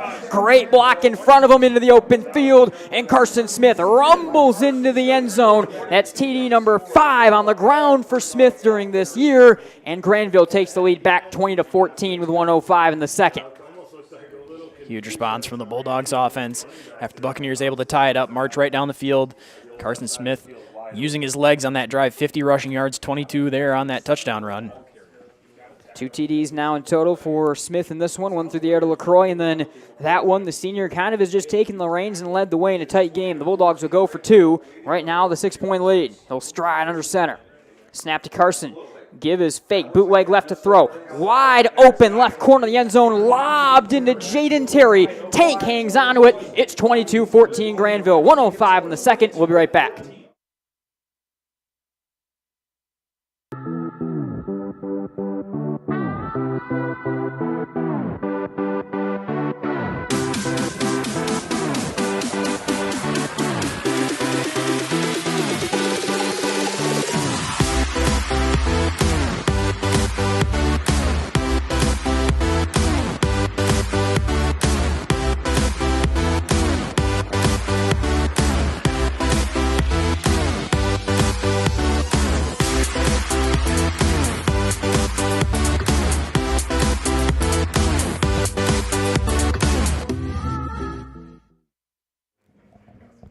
Welcome back, Nate Dreyer, Chandler Timmer with you here. It's game night on Michigan Sports Radio. The Bulldogs back on top as they get ready to send this one back away to Grand Haven. 22-14 Bulldogs, 1:05 to go second quarter. Strock will boot it away to Robinson, who stands at his 7-yard line to keep this one. Right to left, ball in the air. With the right leg through the ball for Strock, and that'll go over the head of Robinson, and it bounced down to the goal line. He'll field it inside his own 5-yard line, made a man miss, and got tripped up ahead to maybe the 11-yard line. A tough decision right there as the ball just died in the turf. Robinson decided to take it. They'll give him the 12-yard line, but it's deep in their own side of the field position for Grand Haven. They trail by a score now. We'll see if Xzavier Rodriguez and company can pull something out in a minute right here. They do get the ball to start the second half of play, so certainly I don't think we'll see anything too dangerous for the sophomore quarterback and his offense right here as they have to go nearly the entire length of the field, 88 yards. A couple big swings there. Went from looking like a touchback to all of a sudden the Buccaneers are going to be pinned at the 1-yard line. Robinson finally able to make a couple guys miss and at least give his team a chance here as he got past the 10-yard line. All right, power look, you can call it, I guess, with an empty backfield. Fake handoff in the end around to Poole. Rodriguez takes up to the 15, got wrestled down from a couple different directions. I see Hungerford and others standing around him. Second down and medium as we tick under 50 seconds to go in this second quarter. 22-14 Grandville. Curious what the Bulldogs look like after that gain of 4, by the way, but what they look like coming out of the halftime break. I think Coach Stiegel and his staff may be lashing into their team a little bit from this first half of play. Just kind of some mistakes, I think, on whole. You can see the defense when they've been huddled around the screen on the sideline, looking at some things and getting a little bit of a learning experience from Coach Landis. They open it back up, 3 receivers set with an empty backfield. Wingback moves across the line for Xzavier Rodriguez. Under 16 seconds to go. High snap, gave it on the end around to Poole. At the 15, cuts it up, and he'll get the 18-yard line into the pile. Zook made the tackle. That'll be the final half, or final play of the half, and Grandville has just a 1-score lead after the first quarter of play, or first half of play. 22-14 Grandville over Grand Haven here from senior night at Bulldog Stadium. And now we will welcome you inside the press box here at Bulldog Stadium and our Centennial Securities halftime show. All right. Interesting first half of play for certain. Chandler, Grandville able to leave the half with the lead, but I think a lot this coaching staff is going to want to talk about because Grand Haven did some things that really bugged him on both sides of the ball. Yeah, I think the Bulldogs are going to be a little bit frustrated trying to make some adjustments here at halftime because the Buccaneers played a pretty good first half. They've hung around, had the turnover in the red zone, and if you take that away, have played pretty good offensively, moved the ball, scored a couple touchdowns, defensively stopped the Bulldogs, which is something not a lot of teams have done throughout the course of the season. So they're doing some things the right way, and they're only down a score here. All right, a lot to get to. Do not go anywhere. This is the Centennial Securities halftime show. 22-14 Grandville over Grand Haven at the half. We'll be right back here from Bulldog Stadium. Bowling is a great time that combines great friends, football, and bowling. Compete against your friends or family, throwing a football at 10 real bowling pins. You can bring in your own food, or they have a pair of 45-foot bars featuring soft drinks and adult beverages. Visit bowlingwarehouse.com, Grand Rapids, to reserve your lanes. Founded in 1969, J&H Family Stores has grown from a single tank truck to over 50 convenience store locations in West Michigan. Our locations offer a variety of fuel options ranging from Exxon, Mobil, Marathon, and Citgo. At many of our stores, you'll also be pleased to find a Tim Hortons or Subway. Find the location near you by visiting myjhfamilystores.com. There's one in your neighborhood. Located just 20 minutes from Grand Rapids and Kent City, the Falls of Barber Creek is one of Michigan's premier golfing destinations. The beautifully designed 18-hole public golf course welcomes golfers of all ages and skill levels. Its challenging track with dramatic elevation changes through breathtaking scenery, including a 40-foot waterfall, makes it a place you're definitely going to want to play. Check out the course with a drone flyover and reserve your tee times at thefallsatbc.com.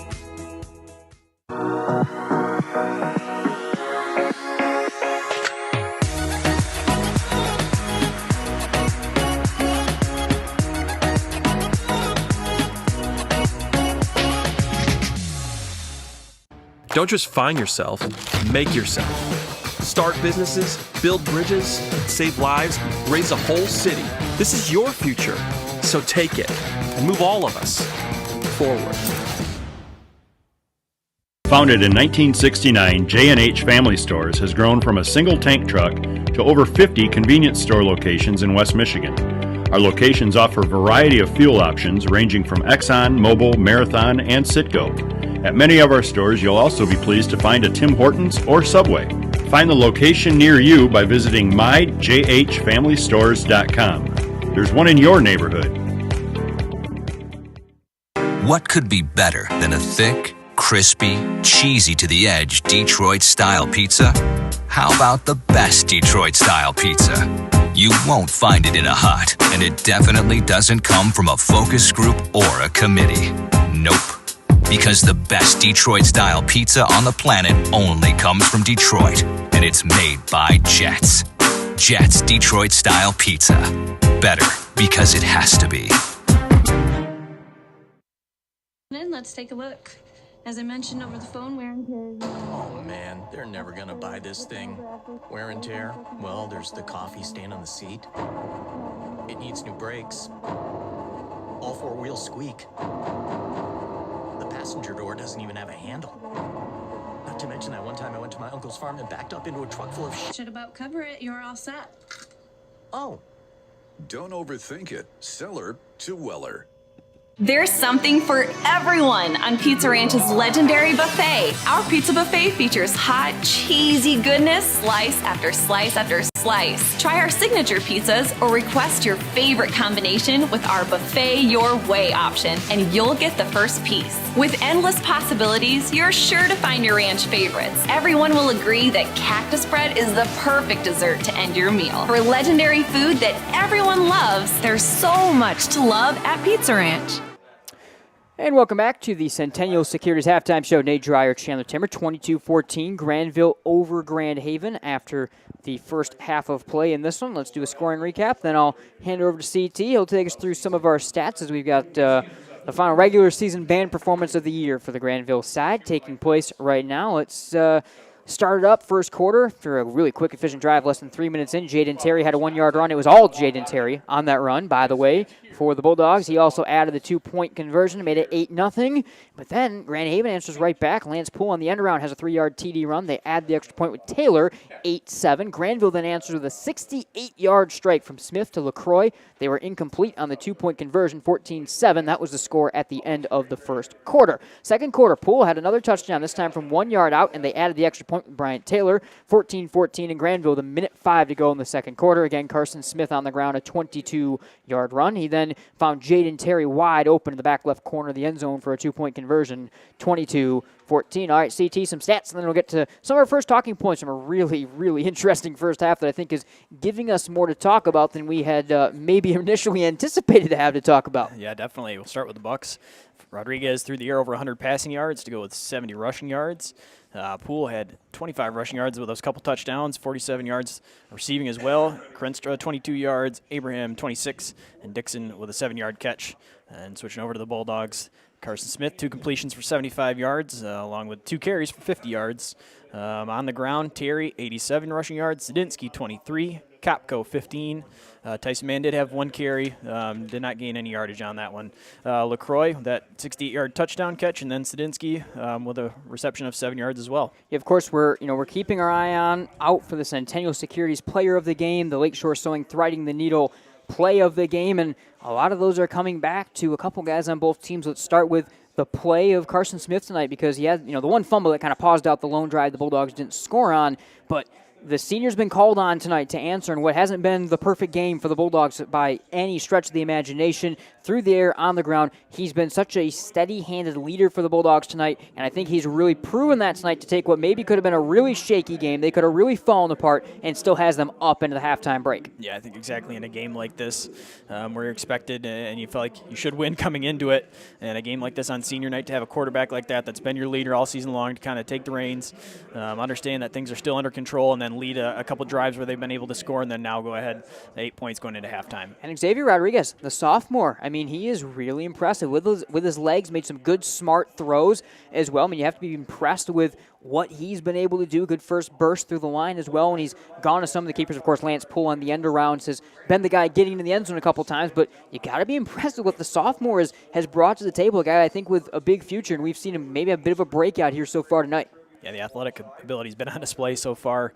As kind of listed in the stats there, you can tell, I mean, throwing the football effectively. They've had a nice mix of some short throws down the field to move the football, and then also using his legs in the run game. Been effective there as well, whether that's more of the read option look with the end around and Poole, or whether that's just been on some quarterback power runs, but finding a nice mix offensively. All right, Westonbrook Mower has served the Howland and greater Grand Rapids area for over 60 years with locations in Jenison and Howland. They carry lawnmowers, string trimmers, leaf blowers, snow blowers, log splitters, generators, chainsaws, tillers, power washers, and much more. Plus, they have a full service department to get you ready for next season, so check them out online at westonbrookmower.com. Also, Auto Body Experts is one of our Michigan Sports Radio partners with locations in Hudsonville, Howland, and Wayland, and Zeeland, and they're sure to help. They can help you with your repair needs as they offer lifetime written warranties with every repair. Come find them, and they will take the stress away because they are the experts. So check them out online at Auto Body Experts. That's experts with no E, just the X, autobodyexperts.com. And also make sure you roll with Kroll and stay cozy this fall and winter coming as well. Feels like it tonight. Very, very cold evening as we've wrapping up the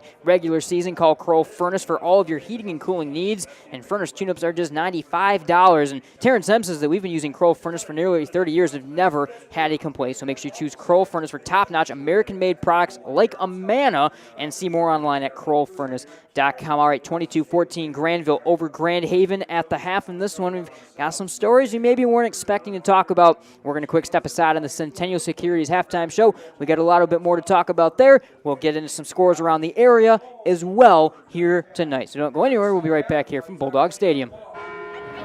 The sinister cries haunted Mary through the night.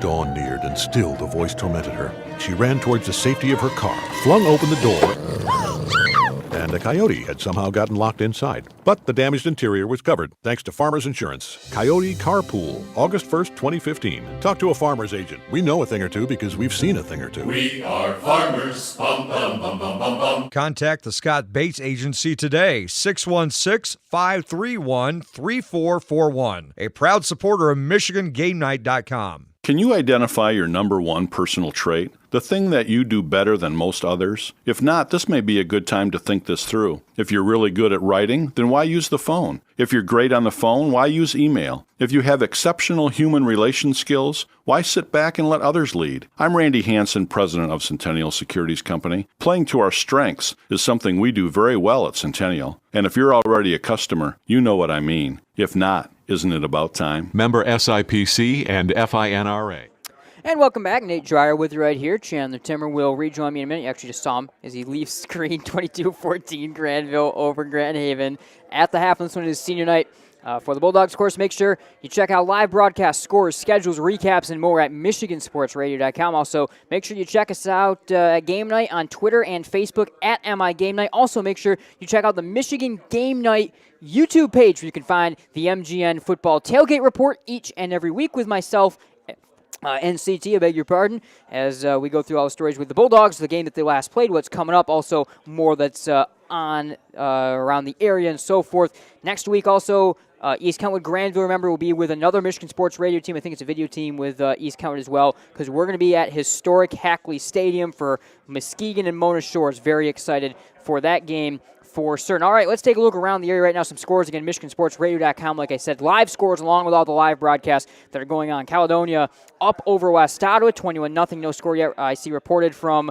the East Kentwood-Hudsonville game. Rockford also up 21-0 over Jenison. Byron Center leads Forest Hills Northern 7-0 in the first quarter of that one. Last reported, Forest Hills Central leads Grand Rapids Christian. Kind of a tightish one right there, 14-0 at the half. Allendale up over Holland Christian 6-0. Hamilton tied with Fruitport 6-6 in the first quarter. So a game there that maybe was expected to be a little bit of a shootout is low scoring so far. Early in that one, West Catholic leads Coopersville by a couple of touchdowns, and Unity has pulled back ahead of Spring Lake 18-14 in that game. Many more scores that you can also find on Michigan Sports Radio. Of course, the forfeit win for Muskegon also over what would have been Holland this year, who canceled their season a little bit earlier on. That's the only final we have right now in the area. Are you ready to enjoy your career? Royal Technologies is hiring for assemblers, operators, material handlers, and supervisors. No matter what your talents are, there's room for you to learn and grow, and Royal offers many benefits like paid time off, insurance after 30 days, weekly pay, quarterly bonuses, and an on-site gym. And they're even closed on Sundays. So go online to gotoroyal.com and apply today at Royal Technologies. High-tone cleaners with locations in Jenison and Grandville, Wyoming, offer professional dry cleaning, laundering, bulk laundry service, shoe care, repair, and more. And they also have same-day services if you drop off your items by 9 a.m., including Saturdays. High-tone cleaners also offer pickup and delivery service, so check them out online at hightonecleaners.com. At Barber Ford, they provide a vast selection of new and used vehicles, exceptional car care, and customer service with competitive prices offered on every pre-owned model for sale on their lot. You won't find a reason to visit any other dealership in Holland, so check out their inventory at barberford.net. DJ's Pizza Pub, located in beautiful downtown Hudsonville, serves a variety of outstanding pizzas, including Chicago-style deep dish, thin crust, and other specialty pizzas, along with wings, salads, and subs. You can dine in, order carry out, or have it delivered for your convenience. Give DJ's a call at 616-669-9550, or visit them online at djspizzapub.com. And lastly, when it comes to your home parking lot and roads, you want a smooth, safe, and attractive surface for walking and driving. Trust the professionals at Bruce's Blacktop with over 30 years of experience to get the job done right. Check them out online at brucesblacktopllc.com. All right, 22-14, Grandville over Grand Haven. The Bulldogs getting ready to start their warm-up once their band clears the field, and we've got a lot more to get to here on the Centennial Securities halftime show, so do not go anywhere. We'll be right back here from Bulldog Stadium. Can you name the 10 winners of the Nobel Peace Prize or the last 5 Miss Americas? The point is the applause dies and the achievements are forgotten. But can you name 3 friends who helped you through tough times or teachers who encouraged you in school? We remember those who make a difference in our lives. I'm Randy Hansen, president of Centennial Securities. What matters to us are the personal relationships we have with our clients, helping them build a secure financial future. As a Centennial Securities customer, you know what I mean. If you're not, isn't it about time? Member SIPC and FINRA. Daniel the deer danced everywhere. He pranced through fields and jigged through rivers. Then he saw it. What a stage! A place no deer had dared dance before. The hood of a brand new car. Hey, my car! And the car was covered, thanks to Farmers Insurance. Deer Dance Floor, December 1st, 2014. Talk to a farmer's agent. We know a thing or two because we've seen a thing or two. We are farmers. Bum, bum, bum, bum, bum, bum. Contact the Scott Bates Agency today, 616-531-3441. A proud supporter of MichiganGameNight.com. For over 60 years, Earhart Construction has successfully built some of the most well-known structures and facilities across the West Michigan landscape. Providing a distinctive construction experience for our clients has been Earhart's priority since the beginning, and it continues to be their primary focus today. We can't wait to make your next commercial or residential project a reality. Contact us today by visiting earhartcc.com. Are you looking for a new career? Aetna Supply is hiring. Aetna Supply is Michigan's #1 plumber wholesaler, servicing local customers for over 50 years. They offer great benefits, a 401k with company match, quarterly bonuses, and no Sundays. Once again, check them out at aetnasupply.com/careers or click on their logo on the Michigan Sports Radio homepage.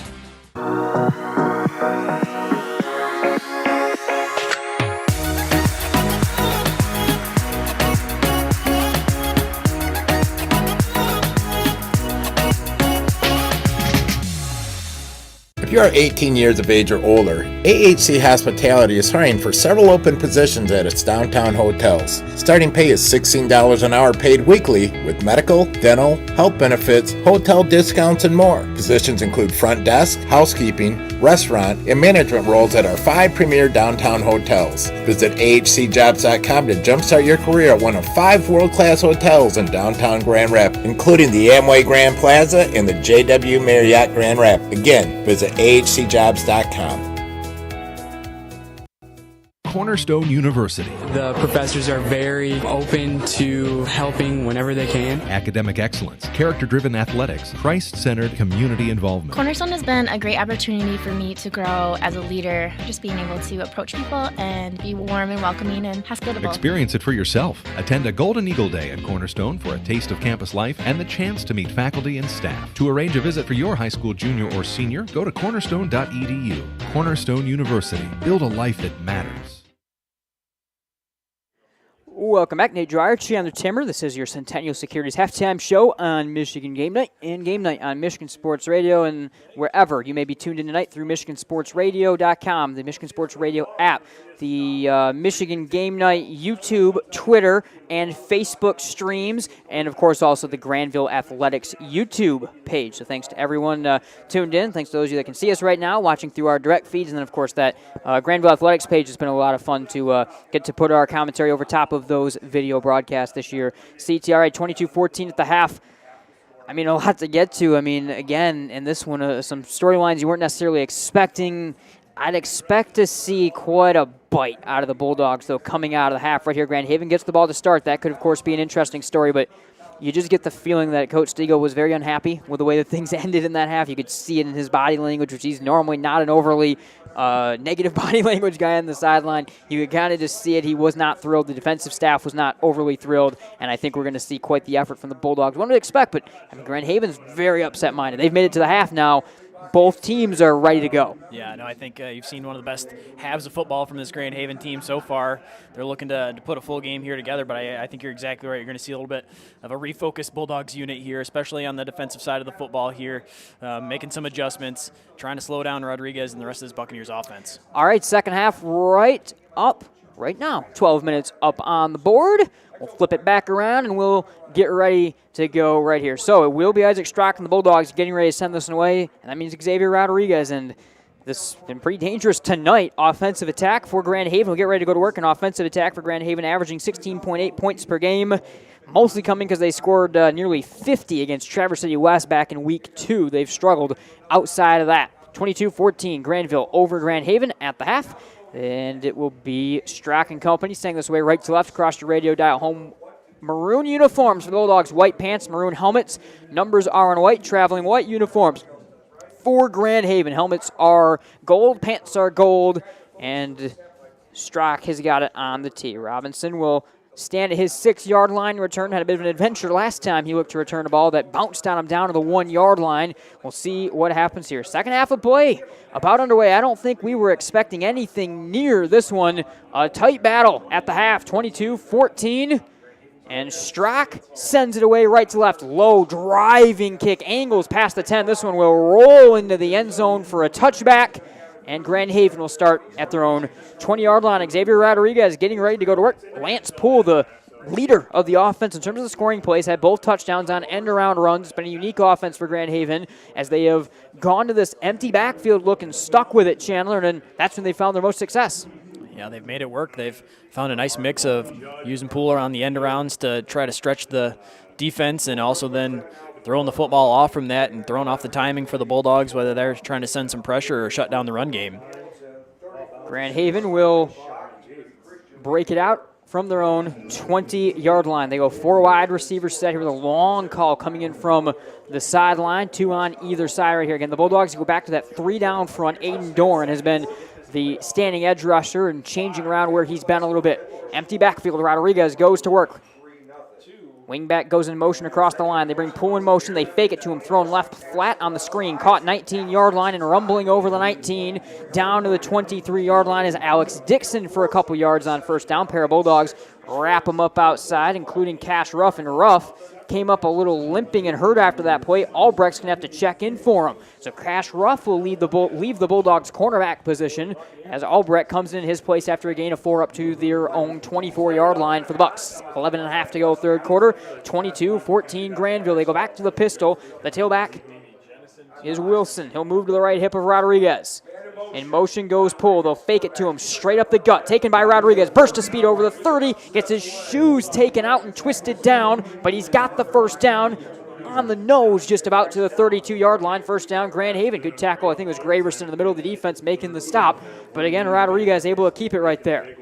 Yeah, Rodriguez not a overly big body, still just a sophomore, but has that agility to get through the line that time, able to kind of turn his shoulders and sneak through the interior as the Bulldogs' defensive line is stuck with a 3-man front here. I think he wrestled at 140 pounds last year, and he's not much bigger this year as a sophomore, though. Send him out of the pistol here, tight, 3 wide receiver set. Wilson, man in motion, left to right, faked, thrown deep, left side, incomplete at the 40-yard line. The coverage was Albrecht right there on the deep throw to Kerenstra. 2nd and 10. They fake the end around to Poole. They fire it deep to the sophomore Kerenstra. One of the first times we've seen Grand Haven take a shot in this game, but good coverage from Albrecht. He's come in cold. They decided to dial it up. Ruff has to go to the sideline.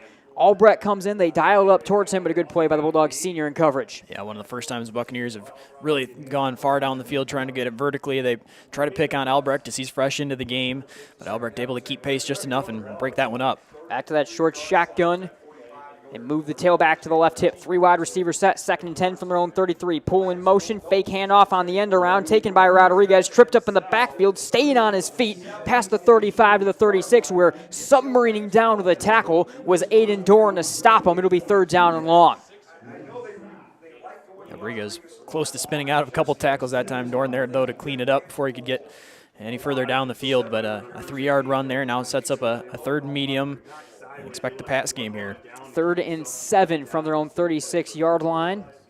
They'll go 3 receivers set with a tight end and a wing back offset to the right side of the line. Ball on the left hash mark, 2 receivers right. Bulldogs bring 3 down linemen. Snap to Rodriguez. Drop to pass. Has some time. Winds. Fires left side. Caught 45-yard line. First down. And some room to go for Poole. Spun out of a tackle. 25-20. Left sideline 15. 10. And shoelace tackled inside the 5 to the 4-yard line. It was Tyson Mann making the touchdown-saving tackle. But Lance Poole just kind of in the flat. Grabs it. Spins away from pressure. And gets it 1st and goal for the Buccaneers. 9:57 in the 3rd. What looked like maybe the end of a drive turns into a big scoring opportunity for the Buccaneers again. Under 10 minutes to go, 3rd quarter. And they work quickly here. 3 receivers set to the left side. Rodriguez tucks it straight down over the 5. Stutter step down to the 2 and got leveled by Avon Cotton. 2 more Bulldogs. 2nd down and goal.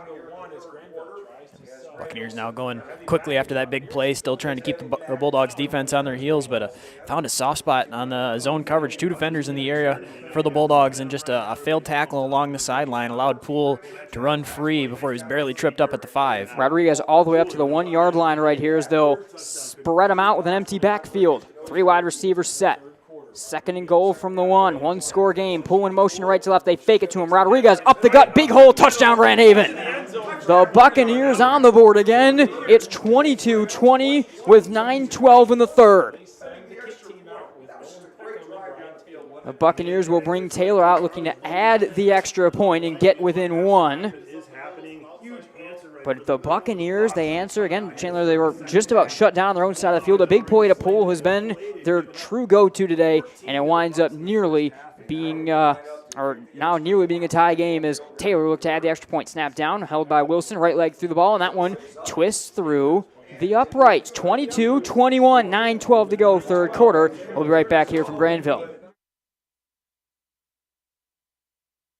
Don't just find yourself, make yourself. Start businesses, build bridges, save lives, raise a whole city. This is your future, so take it and move all of us forward.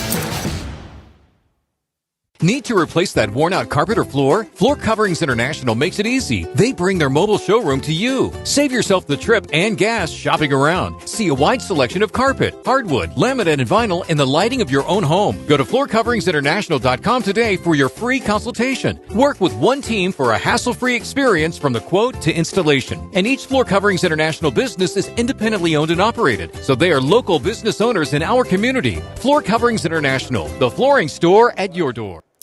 Welcome back. Nate Dreyer, Chandler Timmer with you here from Grandville, and the Buccaneers on the board again. This time Xzavier Rodriguez runs it into the end zone. It's 22-21, just a 1-point lead for the Bulldogs, 9:12 to go in this third quarter. Surprise been staying on in this one as Rodriguez will pooch kick one over the 40 down to the 35-yard line. Taken, angled up the middle. On the carry here is Cott. He's got the 35-30. Left sideline inside the 25-yard line of the 24. So they brought Cott in, who's normally one of the deep men. They brought Cott in as one of the up men, knowing that onside kick was coming. They sent her the pooch kick was coming. They sent it right to him, and the Bulldogs' speedy returner takes it inside the 25. The mark will be the 25-yard line.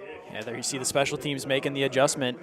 As you said, bringing Cott in. They've been going kind of between the squib and pooch kick, just kind of kicking it on the ground down the field. Cott able to scoop it up, break through the initial wave of defense there, set this team up in great field position. 9:03 to go. 1-point lead for the Bulldogs in the third quarter. Give to Jayden Terry. Stretch play right side of the 25. Outside the numbers at the 20. Pushed off one defender to the 18 and dives out of bounds to the 16-yard line. Good run on first down for Jayden Terry as the tank will just about nearly move the chains on his first carry of this second half. 8:45 and less to go, third quarter. 22-21 Grandville. 9 yards up to the 16-yard line and a 2nd and 1 here. I think pretty much any time the Bulldogs have the ball on the left hash mark, you could probably call that play the stretch to the right side with Terry, and there's not many teams that are going to outrun him going that way. Two tight end T. Grand Haven brings 5 down linemen. They show some pressure. Give to Capco. Jumps over the line of scrimmage and dives ahead. He'll get just enough and will move the chains right to the 15-yard line. 1st and 10. 8:20 to go, third quarter, 22-21. You look on the Bulldogs sideline, they're all gathered around Coach Landis and his staff as they're going over the video on the sideline of that broken play to Poole back on that last possession. So 1st and 10 for Grandville to the Grand Haven 15-yard line. 22-21, 8:10 and less to go, third quarter. They'll break it out, 2 tight end T.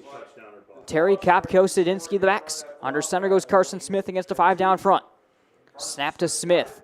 Give is faked bootleg keeper. Left side has a blocker in front, cuts it up over the 15, diving down to the 10, and he'll get the 9-yard line. It was 4 Buccaneers in the tackling pile that all wrestled and twisted him down, including running out in space.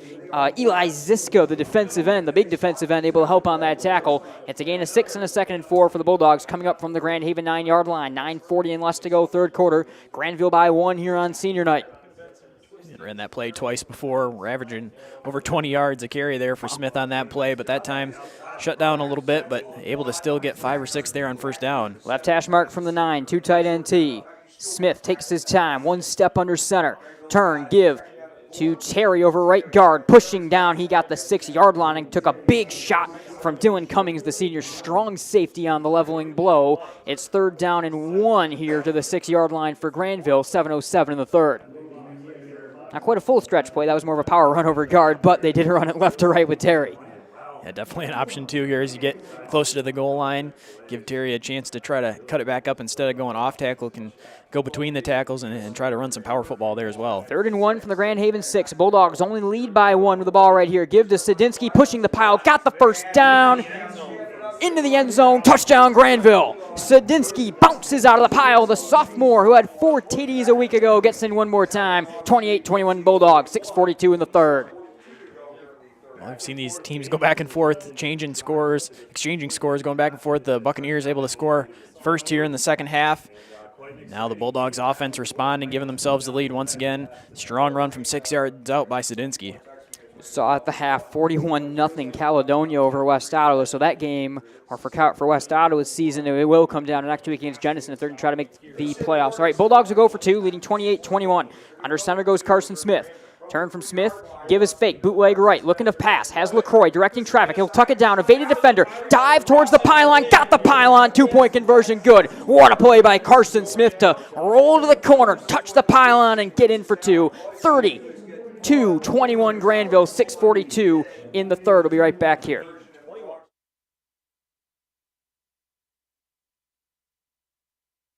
Don't just find yourself, make yourself. Start businesses, build bridges, save lives, raise a whole city. This is your future, so take it and move all of us forward.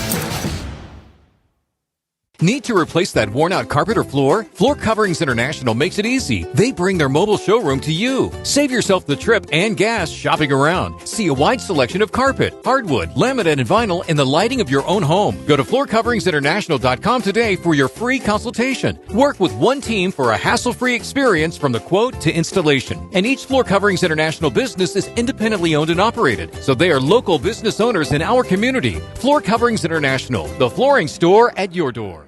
Welcome back. Nate Dreyer, Chandler Tamroya, 30-21 Grandville over Grand Haven with 6:42 to go in the third quarter as Carson Smith was able to get his way into the end zone on the two-point conversion and make this thing a two-score game very importantly right there for the Bulldogs. 6:42 to go in the third quarter as Strock will send this away right to left. Driving, angling kick may touch its way out of bounds, and it does at the 4-yard line. Took a awkward hop out. And the Bulldogs give up some good field position as Strock just can't quite keep that one in bounds. And Grand Haven's offense will go back to work. They have been very efficient the last few drives. Xzavier Rodriguez and company, of course, at the core of everything has been the play of Lance Poole. A couple of touchdowns and that big reception as well in the last drive. 6:42 in the third quarter is when they'll get to go to work here. Yeah, I've been playing the fire a little bit on some of these kickoffs, and it worked out so far for the Bulldogs. Pinned the Buccaneers deep a couple times this time, going out of bounds. Now a Buccaneers offense that's got some momentum. They're feeling pretty good. Now going to get pretty good starting field position here to try to answer the Bulldogs score. It's Grand Rapids Sports Hall of Fame's 50th anniversary. They're looking for your help. Go to GRSHOF.com to participate. Back to the pistol. Wilson moves to the left hip of Rodriguez. Right to left in motion goes Poole. They fake it to him. Left guard carry by the quarterback. Rodriguez lowers his head into a tackle from Aiden Doran. Has 3 yards from the 35 up to the 38-yard line. 2nd and 7 coming up for the Buccaneers here. 6:30 and less to go third quarter. 30-21. Seen Rodriguez take a couple big hits there in the middle of the field. That continues to bounce back. I think definitely would prefer to run outside the tackles, but has shown the ability to make some nice cuts in the middle of the field as well. Back to the pistol. Tailback Bodie Wilson motions to the left hip here. High snap to Rodriguez. Fires left flat. Caught 39-yard line. Carenstra, and he's wrapped up by Tyson Mann at the 39-yard line. Mann able to dive his way down ahead and shut down that screen play right away. They'll actually mark it right at the 30. Actually, forward progress, they're going to give him the 41-yard line. It'll be 3rd and 4 here for Grand Haven. Looks like he was wrapped up shy of the 40, but they'll give him the 41-yard line on the wrap up there from Tyson Mann. Yeah, I think the Buccaneers, that was just try to test to see where Tyson Mann is at on the outside, get the ball out quickly, see if he can make a tackle in the open field, and able to do so there against Carenstra. 3rd and 4 from their own 41-yard line. Empty backfield here for Rodriguez. High snap at the helmet. He'll roll right to pass. Pressure coming from Stockwell, and he's pressured and throws one at the feet of Abraham. Incomplete. 4th and 4 from their own 41. Let's see what Coach Farley decides to do. By the way, also, Rodriguez has got a little bit of a limp as well, and he's walking back the other way right now. So the tough sophomore, he's taking some big hits, like you said. I mean, running the ball right up the gut, and they will stay out here, though. 4th and 4 from their own 41-yard line. Grandville leads by 9. 5.5 third quarter. 3 wide receiver set, empty backfield. Bulldogs showing some pressure right here. Stockwell, Doran off the edges of 3 down front. Looking to blitz. Abraham, the wingback, off the right side from the gun. Goes Rodriguez. 4th and 4. Snap to Rodriguez at the helmet. Dropping to pass. Fires left side. Incomplete to Poole. Doran was there along with Albrecht on the coverage. Turnover on down. No flags. Grandville football in plus territory. The Bulldogs turning the game around on these last few possessions. A big stop there on 4th down. Albrecht, again, in place of Cash Ruff out there, knows the ball is likely coming his way, able to make some contact very close to the point of catch there. The Grand Haven sideline was going pretty crazy looking for a pass interference call, and now a late flag. There was a penalty marker that came in late. It was a bench warning against Grand Haven. And it will stay. Actually, it's going to be a bench infraction against Grand Haven, and it is going to be Grandville football, and they'll get plus yardage inside the 30 up to the 26-yard line. So 5:26 to go, third quarter, 30-21. It was a bumpy ride for a lot of it, CT, and now Grandville finally starting to settle this football game down just a little bit more as they'll go to work from the Grand Haven 26-yard line with Carson Smith and company. Jayden Terry, Carson Capco, and Easton Sadinsky, the backs. 2 tight NT for the Bulldogs. 5 down front for Grand Haven. Smith under center. Grand Haven shows pressure. Fake handoff. Rolling left to pass. Smith clutches. Looks deep. Over the middle. For the end zone. Stockwell overthrown out the back of the end zone. It'll be 2nd and 10. They take a shot to Stockwell. Just a little overthrown. There is a penalty marker, though, that is down a further ways back on the field. This may actually be a hold on the Bulldogs based on where it was thrown. We'll have to see what the call is. Yeah, Carson Smith had some time. Usually on those rollouts, he's got a lot of pressure in his face, and he has to throw enough on the run. That time had time to set his feet, had Stockwell deep, overthrew him just a little bit. Stockwell unable to run underneath it here. Let's see what the call on the field is. There is a hold, but it's a is that a defensive holding, actually? It is. It is a defensive holding against Grand Haven, and that is going to help out the Bulldogs. So it's about 5 yards in front of the line of scrimmage is where that penalty marker was thrown, as now the officials are going to have to roll in and have a conversation right here, as I think there was some confusion among them even that there was a penalty marker, that it was getting marked, what was going on, and now the yardage will be assessed. It'll be another red zone possession coming up for the Bulldogs. 5:18 to go, third quarter. They lead at 30-21. 1st and 10, Grandville.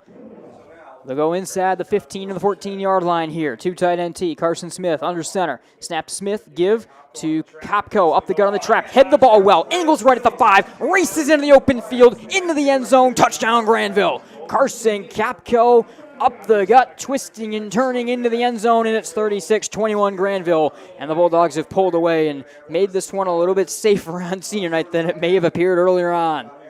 Finally able to get a little separation. The big stop from the defense gives them field position on their own side of the 50. A couple plays there after the defensive penalty. Nice run from Kopko up the middle to extend the lead. Bulldogs will go for 2 right here. TD number 9 on the ground this year for Carson Kopko. 2 tight NT. Smith fakes the handoff, rolls left on the bootleg. He's all alone and strides into the end zone for the 2.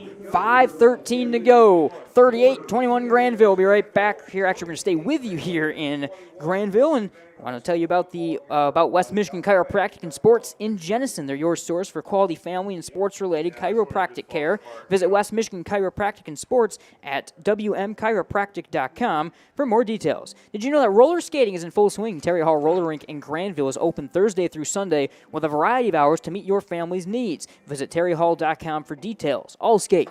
Everyone skate. Have you tried the hottest new restaurant in the area? The Derby Tavern in Jamestown is on everyone's list for fine food and beverage, where friends gather and every hour is happy hour. Visit thederbytavern.com for details. 5:13 to go, third quarter, 38-21 Grandville. Third quarter, Nate Dreyer, Chandler Timmer with you. And finally, the breathing room we were expecting, Chandler. We also have a halftime score, 22-14, East Kentwood over Hudsonville. So the Eagles right now down a score. They need to win to keep their playoff hopes alive, but Grandville is finally going to be able to take a bit of a sigh of relief with the way this third quarter's gone after a bit of a tester throughout the first part of the game. Isaac Strock right to left will send it away for the Bulldogs. Another twister that's going towards the boundary, but taken inside the 5-yard line by the angling Robinson, and he'll cut it up over the 15-yard line of the cut move ahead to the 19 where he's knocked out of bounds. And the Grand Haven possession will start from inside their own 20-yard line right here. 5:07 to go, third quarter. 38-21 Grandville, and Rodriguez and company get ready to go back to work. They will actually give them their 20-yard line on the return. And Buccaneers offense now, more pressure on them as they're down a couple scores here. Stalled out on their own side of the 50 last time after failing to pick up the first down on a 4th down attempt. Rodriguez from the pistol. Wilson goes to his right hip. Bulldogs bring 3 down linemen. Pull in motion from across the field. Fake handoff. Bootleg left. Looking to pass. Rodriguez on the run. High pass. Batted away. Incomplete. As the Bulldogs brought the coverage all over him. And it's Tyson Mann that was one of the primary hits of contact on Gus Abraham. 2nd down and 10. Yeah, and you can see Tyson Mann fired up after being able to deliver a hit that time. Came from the weak side of the field. They were rolling out to the left, and Tyson Smith able to come over, see the offensive player there and the receiver in the middle of the field, able to high point the ball and knock it free. at the point of contact there. Tyson been ranging more back at safety on this possession. Last possession after spending more time at corner to start the game. Grand Haven will get ready to go to work here from the right hash mark. 2nd and 10 from their own 20-yard line. 2 receivers split way out to the left. Rodriguez rolls that way to pass. Running left, throws one on the run. Caught 28-yard line for a couple of yards by Dixon, and then he's immediately hit from behind by Hungerford, and that is just enough to move the chains as well ahead to the 31-yard line. 4:52 in less, third quarter, 38-21. They're going to work quickly. Trips go left side of the ball on the left hash mark. Empty backfield for Rodriguez. High snap to the sophomore. He'll pull it straight down and run into a pile of Bulldogs and gets knocked down back at the line of scrimmage, maybe a yard ahead to the 32 or 33-yard line. 4:35 and less to go, third quarter, 38-21 Bulldogs.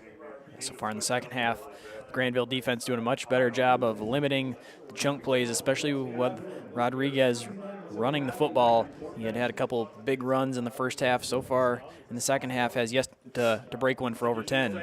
Right back at the 32-yard line. 2nd and 10 with 4:15 in the third.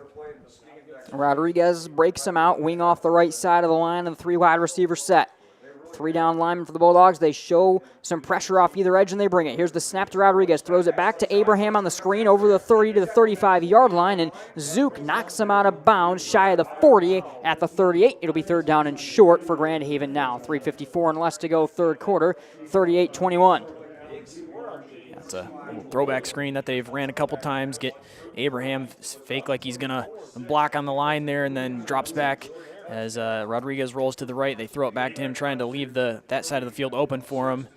It works, and he's able to get a nice gain there on 2nd down, make this a 3rd manageable. It's 3rd and 3 from their own 39. Granville leading Grand Haven with 38-21 with 3.5 to go, third quarter. Xzavier Rodriguez, the sophomore quarterback, works from the shotgun, empty backfield, 3 receivers set. Snap high at the helmet. He'll drop. He'll throw it left flat. Caught 41-yard line by Poole. Blown up by 4 Bulldogs. Shy of the first down. It's 4th down. Grandville all over that screen to Poole. Kind of a nonchalant pass left side to the senior. Nowhere to go. 4th down. Grand Haven with 3:05 in the third. Yeah, Albrecht, the first Bulldog there in coverage, but then the rest of the secondary able to rally around him, make sure Poole was unable to move the pile forward, kept him short by a yard. Rodriguez from the gun, 3 wide receiver set, 4th and 1 from their own 41. They trail 38-21. Poole in motion, they'll give it to him left to right on the end around. He's got the first down, diving to the 44-yard line. Graverson and company make the tackle, but Grand Haven on 4th down moves the chains on the end-around run. So unique how they've gotten that run game going with Poole, but they've been in pass mode, of course, down the stretch in this third quarter. 2:40 to go now, and less clock ticking third quarter. 38-21. Buccaneers work it out quickly to the line from their own 45-yard line. 3 wide receiver set. Snap to Rodriguez. Rolls left across his body. Has time. Fires on the run. Caught at the 45-yard line. No, incomplete. It is pried away from Alex Dixon with a big hit that came in there. It'll be 2nd down and 10. Looks like Dixon was going to hang on to it at first, but a good hit came in to pry that ball free of him. I think it was Stockwell that made the hit. That secondary there, Stockwell able to make the hit. Dixon did have it in his chest. He went up and had it caught, but the hit right to the football ended up bouncing wildly out of bounds, an incomplete pass. 2:24 third quarter. Clock stopped. 38-21 Grandville.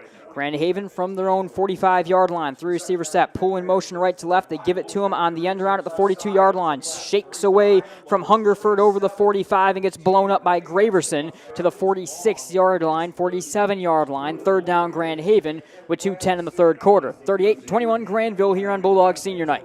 Yeah, Hungerford unable to make the tackle that time, but forced Poole to run further towards the sideline, allowed the rest of the secondary there able to come up and make the tackle.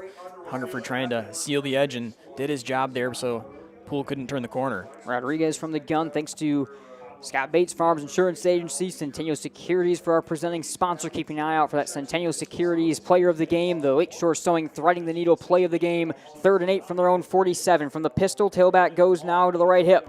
Left to right in motion is Poole, fake handoff. Rodriguez with pressure coming will tuck it down. He evades Zook over the 50 and walks out of bounds shy of the first down at the Grandville 47, maybe 48-yard line. 4th down, but into plus territory for Grand Haven, and they stop the clock with 90 seconds left in the third quarter.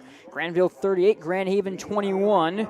The mark is going to be 4th and 1 from the Bulldog 47-yard line. 1 yard to go again on 4th down. Last time they went the end around to Poole. Let's see what they draw up this time. they've been going to pool a lot in these situations, whether that's been near the goal line in a situation where they'd normally give it to a traditional running back. It's been going to pool. They go to the short shotgun pistol. Wilson in motion to the left hip. Tailback or wingback moves across the line to the left. Snap to Rodriguez. He'll run it. He'll stumble. He's shy of the first down. He was tripped up right away in the backfield. The Bulldogs all rush in, and he is a yard short of the first down. At least that's the initial mark. The Bulldogs will come off the field. It's Grandville football with 1:05 in the third quarter. 38-21 Bulldogs. Westonbrook Mower has served the Holland and Greater Grand Rapids area for over 60 years with locations in Jenison and Holland. They carry lawnmowers, string trimmers, snow blowers, and much more. And they also have a full service department to get you ready for next season. Check them out online at westonbrookmower.com.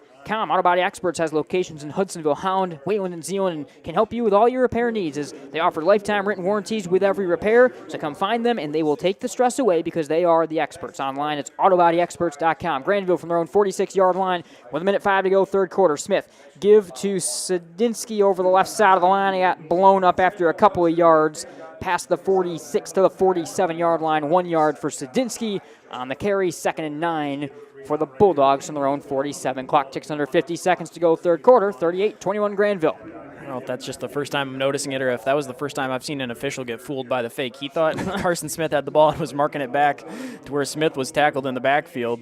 Instead, it was a carry up the middle.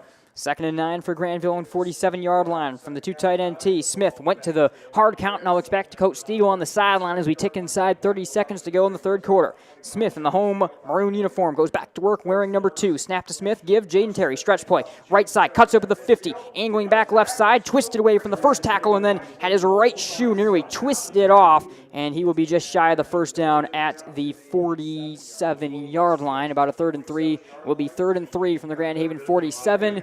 Final 5 seconds will come off the clock, and that'll do it for the third quarter. Grandville 38, Grand Haven 21. Well, there were some moments of discontent for the Bulldog faithful, but Grandville has pulled away in this third quarter. We'll be right back here on Senior Night from Bulldog Stadium.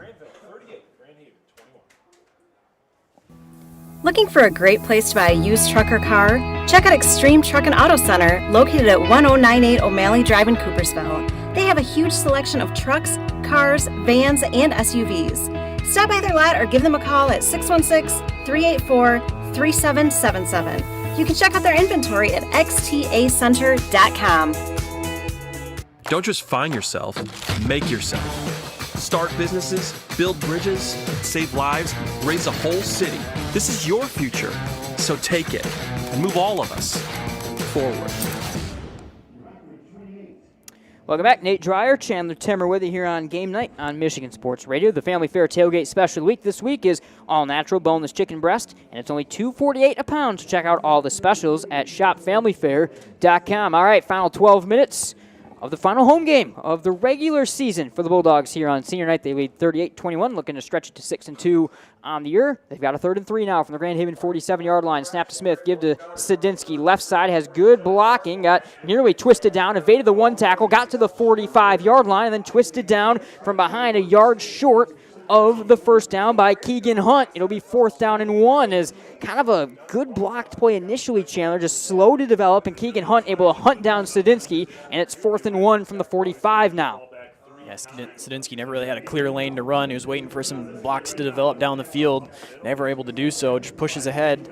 Now 4th and very short for the Bulldogs. 4th and 1, Grand Haven 45-yard line. Two tight end tee, the defense crowding way in with 2 high safeties. Give to Terry, jumps over the line of scrimmage and stutter steps ahead for the first down into the pile to the 42-yard line. So Tank moves the chains, and the Bulldogs will keep it running down the field here. 11:20 and less to go, third quarter. 38-21. And again, ever since the injury to Mann, Jayden Terry, the freshman, has been the go-to guy in short yardage situations. They haven't had to be quite as heavy on him the way that this game script has evolved down the stretch. But, of course, we know the games that are coming up next week against East Kentwood and even into the playoffs, what an important role he is going to play. So from the Grand Haven 42-yard line, Grandville left hash, go back to work. Buccaneers with 5 on the front line. Fake handoff. Smith rolling right to pass. Lobs one all alone. Caught LaCroix. 20, 15, 10-yard line. Raced down from behind by Robinson and tackled at the 4. Ball maybe just a little underthrown. The only reason why LaCroix had to slightly hesitate and wasn't home free. But again, Smith hits LaCroix in the open field. It's 1st and goal, Grandville. LaCroix now over 100 receiving yards on 2 receptions. Again, very close to having another touchdown there. The ball thrown out in front of him enough to where he had to adjust his route to go and get it. It was pretty open down the field, but some pressure in the face of Smith forcing the throw there, but another big completion for the Bulldogs offense. First and goal from the 5. Carson Smith from the 2 tight end tee will go to work. Kopko in the middle of Terry and Sadinsky. Defense crowds way in, gives Sadinsky. He'll stretch it left side. Gets a good block from Jayden Terry. Cuts it up, gets tripped up just shy of the end zone. He'll fall to the 1-yard line short. He dove towards the end zone just shy, but, I mean, Sadinsky had a chance to cut it up right there. I don't know if it was one of his own blockers or who it was. He got tripped up just a little and falls down a yard short of the end zone. Second and goal from the 1. Yeah, feet tangled up just enough. You could see him slam the ball to the ground because he could taste the end zone. He felt very close there, as just barely tripped up. Quite the assist taken away from Jayden Terry as well. He laid a really nice block in the open field. So second and goal from, actually it's going to be the 2-yard line right here as Smith goes under center, 2 tight end tee. And now the officials are going to quick stop the play because we've got a timeout called by the Grand Haven sideline. 9:54 to go, fourth quarter, 38-21 Grandville over the Buccaneers. We'll be right back.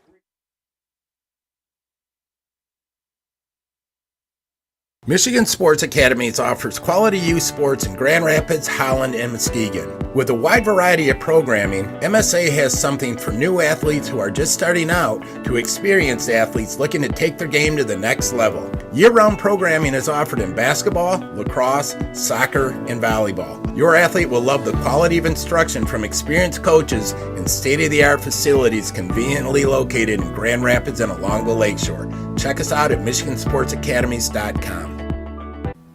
Looking for a great place to buy a used truck or car? Check out Extreme Truck and Auto Center, located at 1098 O'Malley Drive in Coopersville. They have a huge selection of trucks, cars, vans, and SUVs. Stop by their lot or give them a call at 616-384-3777.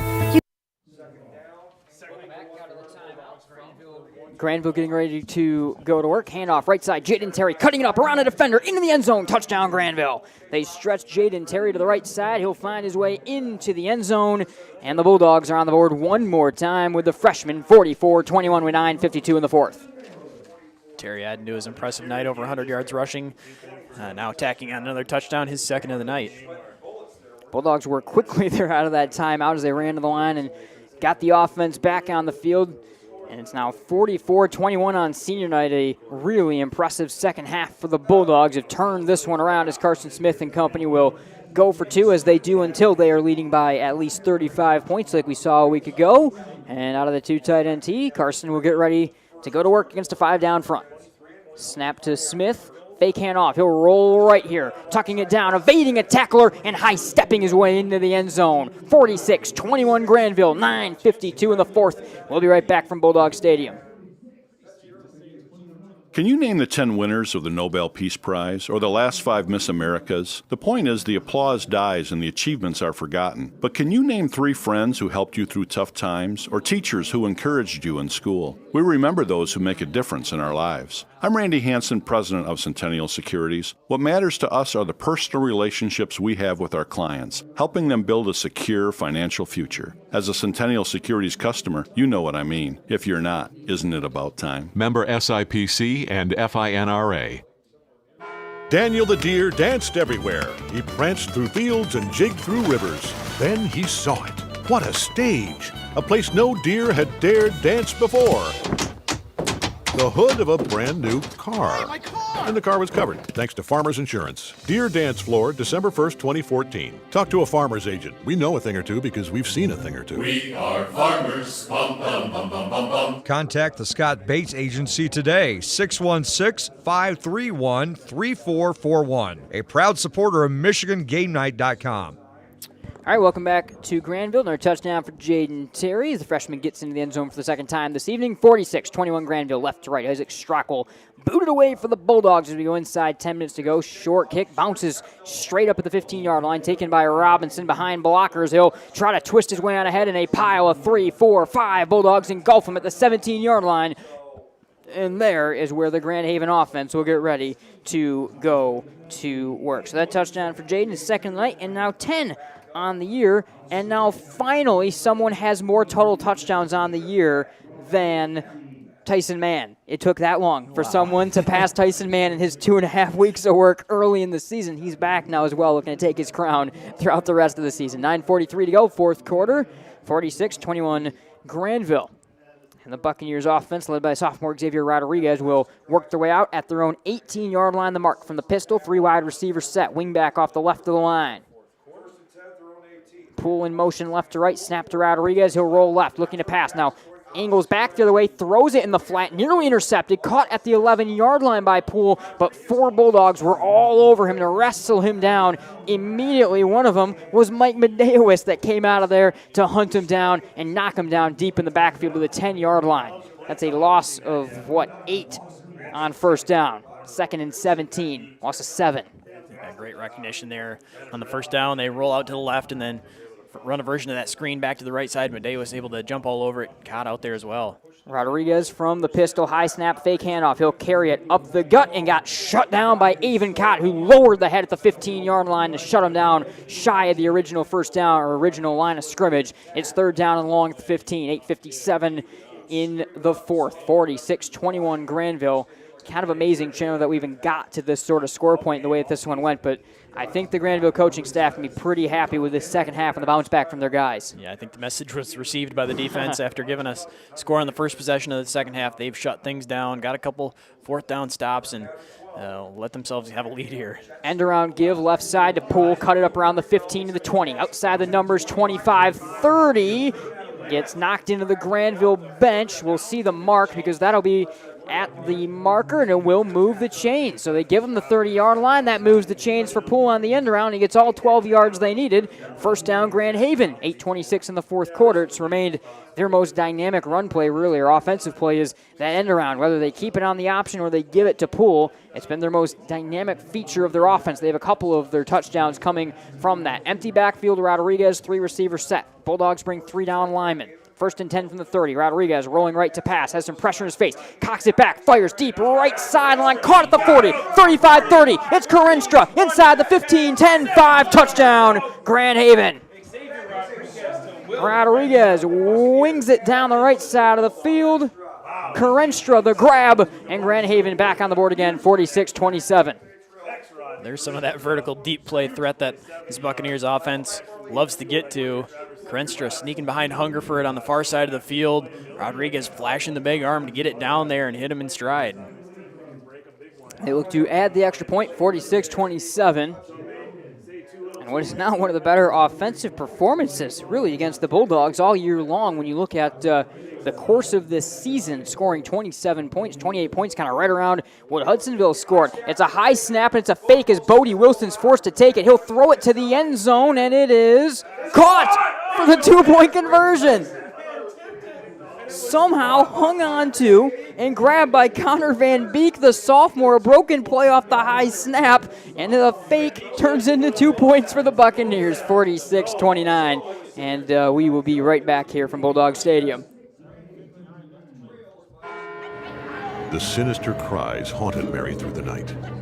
Dawn neared, and still the voice tormented her. She ran towards the safety of her car, flung open the door, and a coyote had somehow gotten locked inside. But the damaged interior was covered thanks to Farmers Insurance. Coyote Carpool, August 1st, 2015. Talk to a farmer's agent. We know a thing or two because we've seen a thing or two. We are farmers. Bum, bum, bum, bum, bum, bum. Contact the Scott Bates Agency today, 616-531-3441. A proud supporter of MichiganGameNight.com. Can you identify your number one personal trait? The thing that you do better than most others? If not, this may be a good time to think this through. If you're really good at writing, then why use the phone? If you're great on the phone, why use email? If you have exceptional human relation skills, why sit back and let others lead? I'm Randy Hansen, president of Centennial Securities Company. Playing to our strengths is something we do very well at Centennial. And if you're already a customer, you know what I mean. If not, isn't it about time? Member SIPC and FINRA. Onside kick is fielded by the Bulldogs, and they will get possession. There also is a flag behind the play and probably an illegal touching penalty that's going to be coming up here against the Buccaneers. And I got some pushing and shoving as well between the two sides as Grandville was running onto the field along with some of their coaches trying to clear things out right there. I don't quite know the melee at the center of things, but definitely some pushing and shoving back and forth, and now even more laundry that's going to be on the field here. I think it was Carson Kopko maybe in the middle of things for the Bulldogs as the shifty fullback was shaking things up along with Mike Medeiros. Didn't see all the Buccaneers involved, so now the officials are going to have to get this sorted out. So an onside kick that it looked like there may have been an illegal touching play behind the ball also called. You go along with that, and you have an extra flag for that pushing and shoving match. You're very unhappy. Coach Land is gathering his defense. He's unhappy about the deep play. He's unhappy about the 29 points, and now he's unhappy about the fight as well, as we have an unsportsmanlike against either team that is called with that shoving match that you saw. So things will just come right back to the 50-yard line. Both coaches are on the field getting the message in right now, and the Bulldogs offense will get ready to go to work with 7:58 to go in the fourth quarter, 46-29.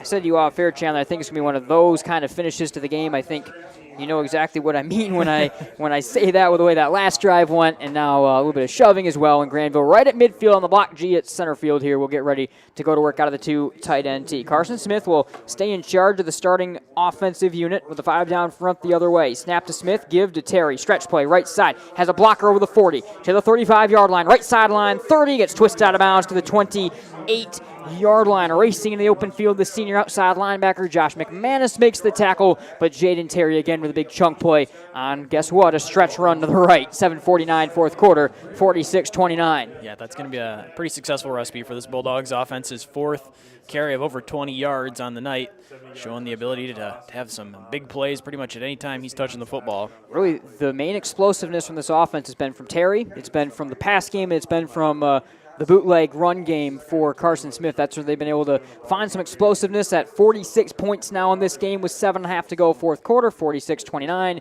And from the Grand Haven 27-yard line, they go back to work out of the tight T formation. Timeout Grand Haven is called. 7:19 to go in the fourth quarter. And Coach Farley wants to talk about something with his defense right here. It's tryout season at Michigan Sports Academies. If you have an athlete interested in volleyball or basketball in Grand Rapids, Holland, or Muskegon, check out MichiganSportsAcademies.com for tryout info. MSA offers local, regional, and national teams to meet every athlete where they are and help them reach their goals. Also, the Grand Rapids Sports Hall of Fame. And what is your most memorable sporting event that you've witnessed in West Michigan involving West Michigan teams and athletes? You can check out that and answer those questions and many more at GRSHOF.com. And, of course, game recap tonight along with much more at MichiganSportsRadio.com. You can find standing schedules and live scoring. 7:19 to go in the fourth, 46-29.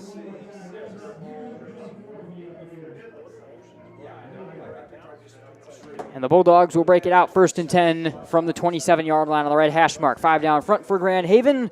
Tight T formation. Kopko in the middle of Terry and Sadinsky. Smith strides under. Give to Sadinsky, left side, shoving the defense on ahead, twisting down to the 26-yard line as he's slung to the ground by Robinson.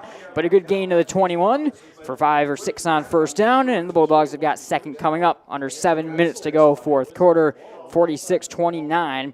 One of those games I think Grandville would like to see one more score here, get some time off the clock, and just get out of it because they've got a lot good and bad to break down before. I mean, they're going to have that's a tough East Kentwood matchup next week, I have to say. The way that this team has kind of struggled with some defensive stuff down the stretch, you have to definitely look at that. Ball goes in between the hash marks, 2nd and 4 from the 21-yard line for Smith. 2 tight end T. Defense showing pressure off the left edge. Give to Terry straight up the middle, bouncing down, twisting, working ahead, jumped over the line, and they got shut down by Gus Abraham, I should say, right back at the line of scrimmage to the 20-yard line. It'll give him 1 yard on the forward progress. It's 3rd and 3 for the Bulldogs, 6.5 or 6:20 to go, fourth quarter, 46-29. Yeah, Terry wrapped up around the ankles that time, trying to still fight with everything he had, trying to break free, but couldn't as he get wrapped up in only a short gain there. Hudsonville did put points on the board, 22-20 in that game. That game is on Michigan Sports Radio, by the way. Joey Sutherland and company on the call of that one. 3rd and 3, Grandville from the Grand Haven 20-yard line. 5:58 to go, fourth quarter, 46-29. Long calling from the sideline, and Smith goes to work. Grand Haven showing pressure off either end. Give to Terry, right side, cuts it up at the 20, pushing down. He's short of the first down on the 19-yard line, and 3 Buccaneers shove him all the way back to the 30 before the forward progress. And is finally called and whistled down. So Terry gets just a yard, and now it's 4th and 2 inside the 20 to the 19 as Grand Haven's defense holding strong right now, including Dylan Cummings, that senior safety that seemingly has been coming off the edge and involved in a lot of those backfield tackles. 5:23 to go, fourth quarter, 46-29 Grandville, and they look to move the chains right here as a unhappy Coach Stiegel relays a message in from the sideline. Too tight NT for the Bulldogs. 5:09, fourth quarter. They're taking some time off the clock as Smith strides under center. And again, Grand Haven shows pressure. Gives to Stadinsky right up the gut. He's got the first down, pushing for ball on the ground. And Grand Haven was first on it. It was Wilson in to recover it. No signal quite yet. Grandville now pointing that they also have the football. It's Grand Haven football.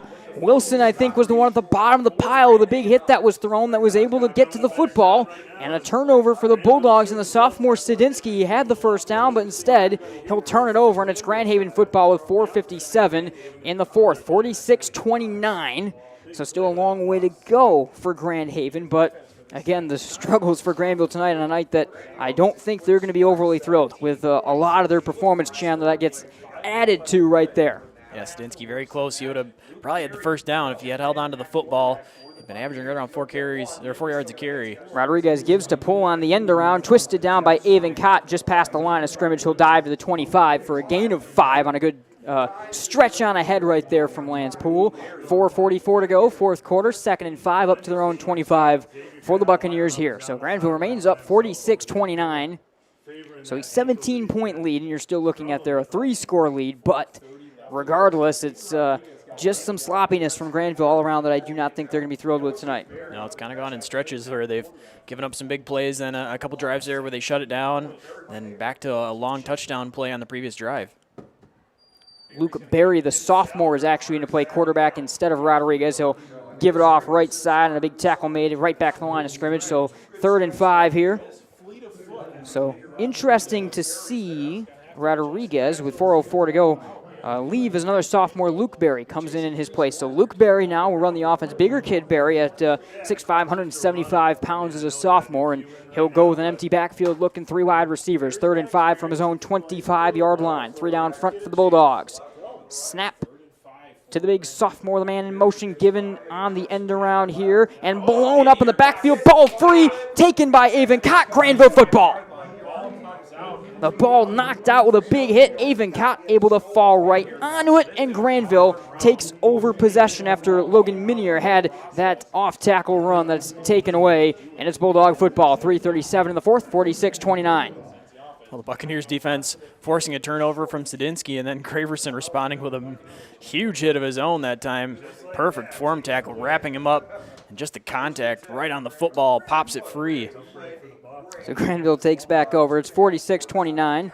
Momentarily had a headset from a Grand Haven coach in front of the scoreboard view if you're watching through our Michigan Sports Radio feed as things were flying in the coach's box next to us after that fumble. And the Bulldogs take over from the 21-yard line. 3:37 to go, and a sloppy fourth quarter in this one. Snap to Carson Smith. Give Jayden Terry over the 20, pushing his way on down, and he'll shove the pile to the 16-yard line on the first down carry. 3.5 to go in the fourth. 46-29, and everyone just trying to get to the finish right now on the field, up in the booth. Everyone just trying to get to the end of this one on senior night for the Bulldogs.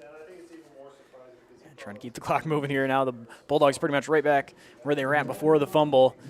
Just trying to eat up as much clock as they can. Continue to run the football strong here, giving it to Terry, who's had a wildly successful night again. 139 rushing yards, a couple touchdowns. Mark will be the 17-yard line officially, 2nd and 6, as the Bulldogs take their time to get this call in from the sideline and look to run that clock on down. 2:47 and less to go, fourth quarter. They may be actually running it all the way down, then calling a timeout possibly right here. That's exactly what they are doing. Coach Stiegel calls a timeout. 2:42 in the fourth, 46-29. Grandville leads. Grandville Scott Bates Farmers Insurance Agency, Centennial Securities. You've seen them circling all game. Our presenting sponsors here at Michigan Game Night. Scott Bates, our title sponsor, out on our banner in the mezzanine area. Interesting scorer. Mona Shores up 15-0 in the fourth quarter over Reese Puffer. Really good year for Reese Puffer. Of course, Cody Cater coming over, the head coach there, the former quarterback standout at Montague, played at Central Michigan. So a good year for Reese Puffer.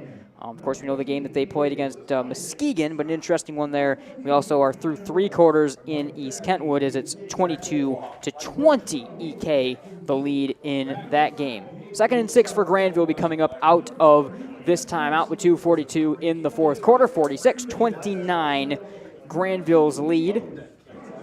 And the Bulldogs will break it out. Carson Smith and company to the sideline. The second unit is out for the Bulldogs. So a big round of applause to a couple Bulldogs seniors that left the field right there. Now Cash Ruffin, the second unit of the offense, will get ready to go to work out of the 2 tight end tee. Ruff give to Moody. He'll push it up the gut and shove it over the 15-yard line to the 14 for a good carry. It's now 3rd and short for the Bulldogs. So we've seen Moody, the big 5'10", 195-pound sophomore, quite a bit. Reed Graverson, also part of the second unit, and Miguel Rojas, another sophomore, in the backfield for the Bulldogs. It's 3rd and 3 from their own 14-yard line. Of course, the big 6'4" quarterback, Cash Ruff, he's got still a little bit of a limp. Remember, he's been fighting that throughout this game at corner.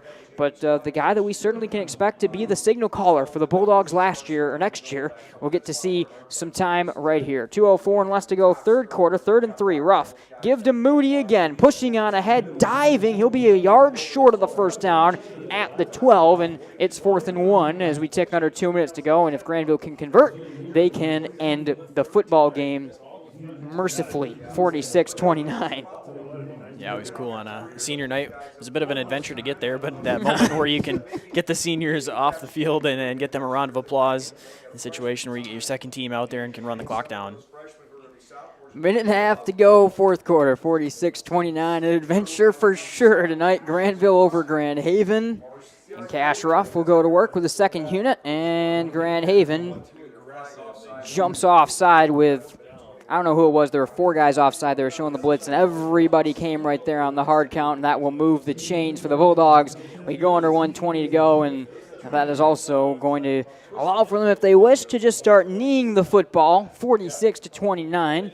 Or maybe they want to put some points on the board for playoff points right here down the stretch. They're just going to knee the football and get us out of – nope, they're going to go out of the tee. I lied. They will go out of the tee here. Tight end T formation, 1:10 to go. Give to Moody up the gut, 2 hands on the ball. The sophomore pulling his way down towards the 1-yard line. He's just short of the end zone. We'll tick under a minute to go. 1st and goal for the Bulldogs. Good carry there from Moody, 195-pound sophomore. He runs hard when we've seen him on the field in some chances. Yeah, he's definitely a strong runner. Going to excel in situations like this near the goal line. Wouldn't be surprised. I guess we'll see how the Bulldogs decide to play here. Probably going to run a play and see if they can't punch it in and build a little bit more positive momentum off a tough game. I mean, he probably deserves it if they give it to Moody again right here. 1st and goal from the 1-yard line. Ruff turns, give Moody. The sophomore dives into the end zone. Touchdown, Grandville, one last time with 30 seconds on the board, and we will see Coach Stiegel kick the extra point right here. Well, they were going to, they will add the extra point right here as he was, he had the one-up, Coach Stiegel did. He was making a kicking motion because his kicking unit maybe wasn't fully paying attention at first as he was trying to get their attention, and they will look to add the extra point here with Isaac Strock. 52-29 Grandville, 30 seconds to go, fourth quarter, and our adventure on senior night is about to come to a close as Strock will look to add the extra point. Snap to Smith. Right leg through the ball for Strock, and that's a good twisting kick right down the middle of the uprights. All right, 30 seconds to go. We'll step aside one last time. 53-29 Grandville right back here from Bulldog Stadium. Can you name the 10 winners of the Nobel Peace Prize or the last 5 Miss Americas? The point is the applause dies and the achievements are forgotten. But can you name 3 friends who helped you through tough times or teachers who encouraged you in school? We remember those who make a difference in our lives. I'm Randy Hansen, president of Centennial Securities. What matters to us are the personal relationships we have with our clients, helping them build a secure financial future. As a Centennial Securities customer, you know what I mean. If you're not, isn't it about time? Member SIPC and FINRA. All right, welcome back. Nate Dreyer, Chandler Timmer with you here on Game Night on Michigan Sports Radio. Let's wrap this thing up. Final 30 seconds, 53-29 Grandville is Emery Moody gets into the end zone for his first score of the year, so good work from the sophomore there, and we will have plenty to talk about in our Scott Bates Farmers Insurance Agency postgame show, so make sure you do not go anywhere, including our Lakeshore Sewing Threading the Needle play of the game and our Centennial Securities player of the contest. All right, 53-29 Grandville. One last time, Isaac Strock will send this one away here for the Bulldogs. Right leg through the ball, high, short kick will be taken on the run by Robinson at the 19-yard line. He'll angle away from one defender at the 30, stay on his feet, twisting and chopping ahead over the 40 down to the 41-yard line where he's tackled from behind, and Grand Haven will get their offense on the field from their own 45-yard line. One last time right here as the second-team Grandville defense will be out to meet them. 20 seconds on the clock, fourth quarter. Last time we saw Barry, we'll see him again. So again, Luke Barry, the sophomore, will fill in for Xzavier Rodriguez right here, as Grand Haven will have a chance to run one play if they wish, or maybe get a little bit more in, trailing 53-29. The iPads are off in the Grand Haven coaching box next to us, so I'm not sure how many plays that are going to wind up getting run. Barry from the pistol. Grandville's running guys on the field late. They'll motion the tailback to the left hip. Right to left in motion goes Minier. They'll fake it to him. They'll give it then on the end around, going right side to Sam Ladronka. The sophomore dives over the 50, the 47-yard line. Final 10 seconds off the clock, and I think we have a final. 53-29. It was a long night. It was a tough night for the Bulldogs in a lot of respects on senior night, but in the end, they score at will down the stretch of this high-powered T offense. The defense made some adjustments as well. Plenty to work on heading into the final week of the regular season, but the Bulldogs winners again, 53-29, and welcome to the Scott Bates Farmers Insurance Agency postgame show.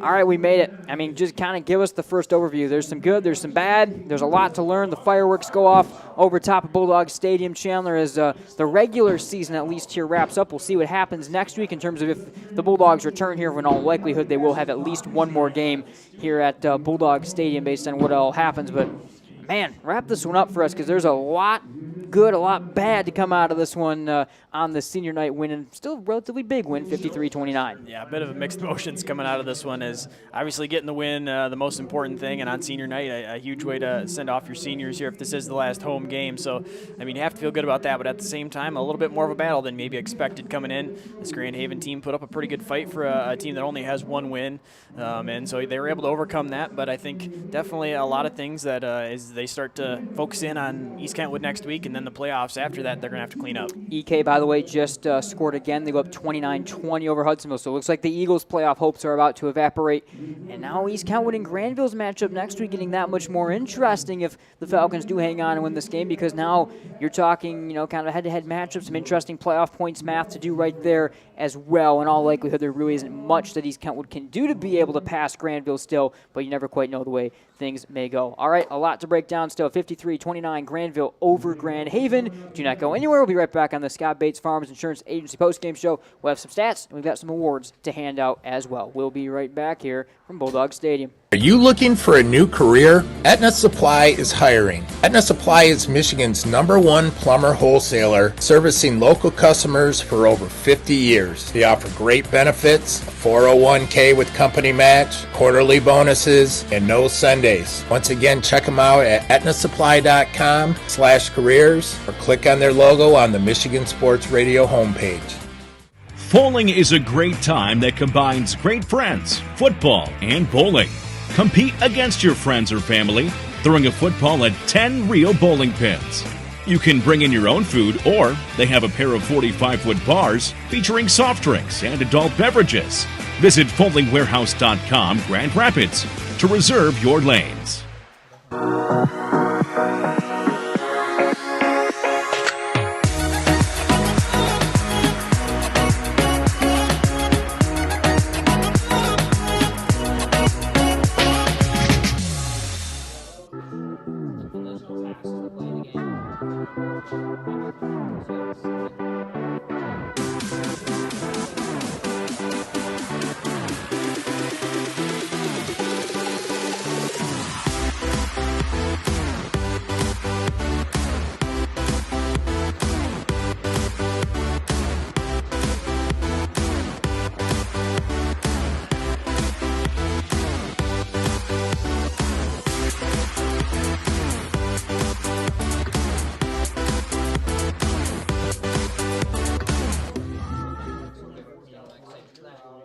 Call it a sense of purpose, a higher calling. At Dean Transportation, we call it our passion. It's simply who we are. 60 years of pioneering the best health and safety standards because safe student transportation is essential. We are hard-working folks, connecting children to learning, schools to our communities, and you to a better career. Want to make your community a better place? We'll put you in the driver's seat. Join the Dean family today and help to connect our kids to brighter futures. Welcome back. Nate Dreyer, Chandler Timmer with you here. It is the Scott Bates Farmers Insurance Agency post-game show. 53-29. Grandville able to win this one as they move on to 6-2 on the season. Grand Haven will fall to 1-6 on the year. I guess I was kind of wrong on some of that math too.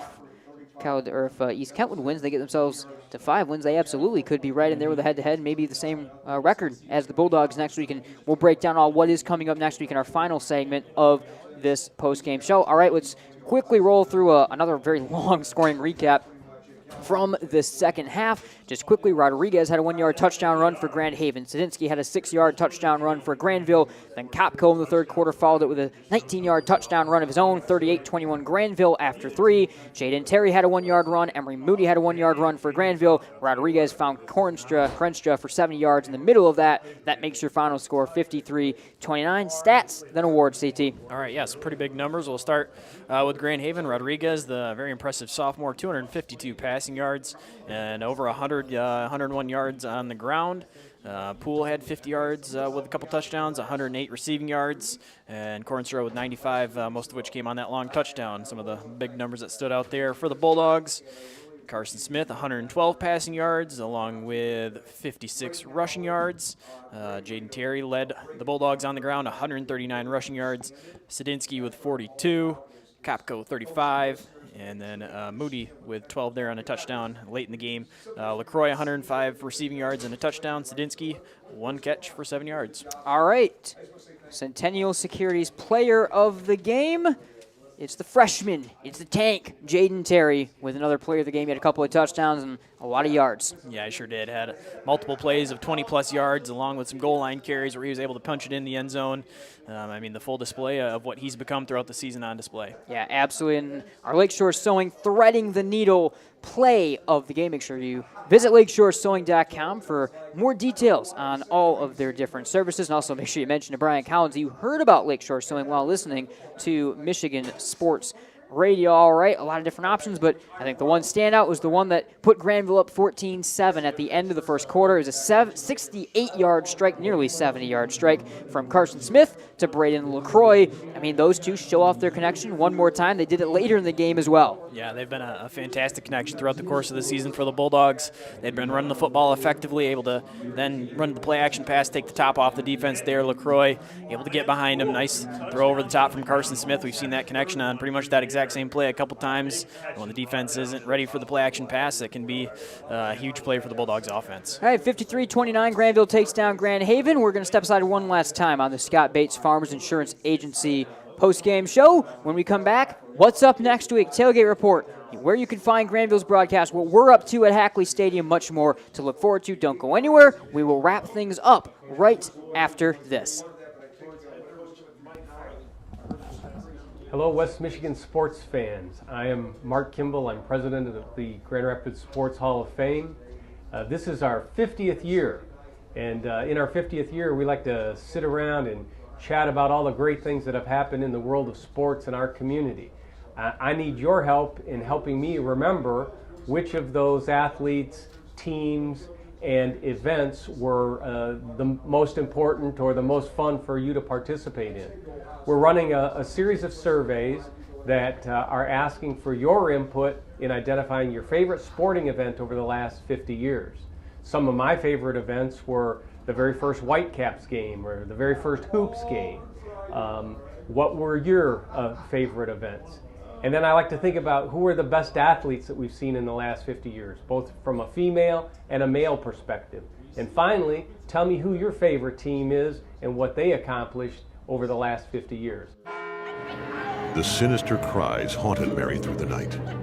Dawn neared, and still the voice tormented her. She ran towards the safety of her car, flung open the door, and a coyote had somehow gotten locked inside. But the damaged interior was covered thanks to Farmers Insurance. Coyote Carpool, August 1st, 2015. Talk to a farmer's agent. We know a thing or two because we've seen a thing or two. We are farmers. Bum, bum, bum, bum, bum, bum. Contact the Scott Bates Agency today, 616-531-3441. A proud supporter of MichiganGameNight.com. Can you name the 10 winners of the Nobel Peace Prize or the last 5 Miss Americas? The point is the applause dies and the achievements are forgotten. But can you name 3 friends who helped you through tough times or teachers who encouraged you in school? We remember those who make a difference in our lives. I'm Randy Hansen, president of Centennial Securities. What matters to us are the personal relationships we have with our clients, helping them build a secure financial future. As a Centennial Securities customer, you know what I mean. If you're not, isn't it about time? Member SIPC and FINRA.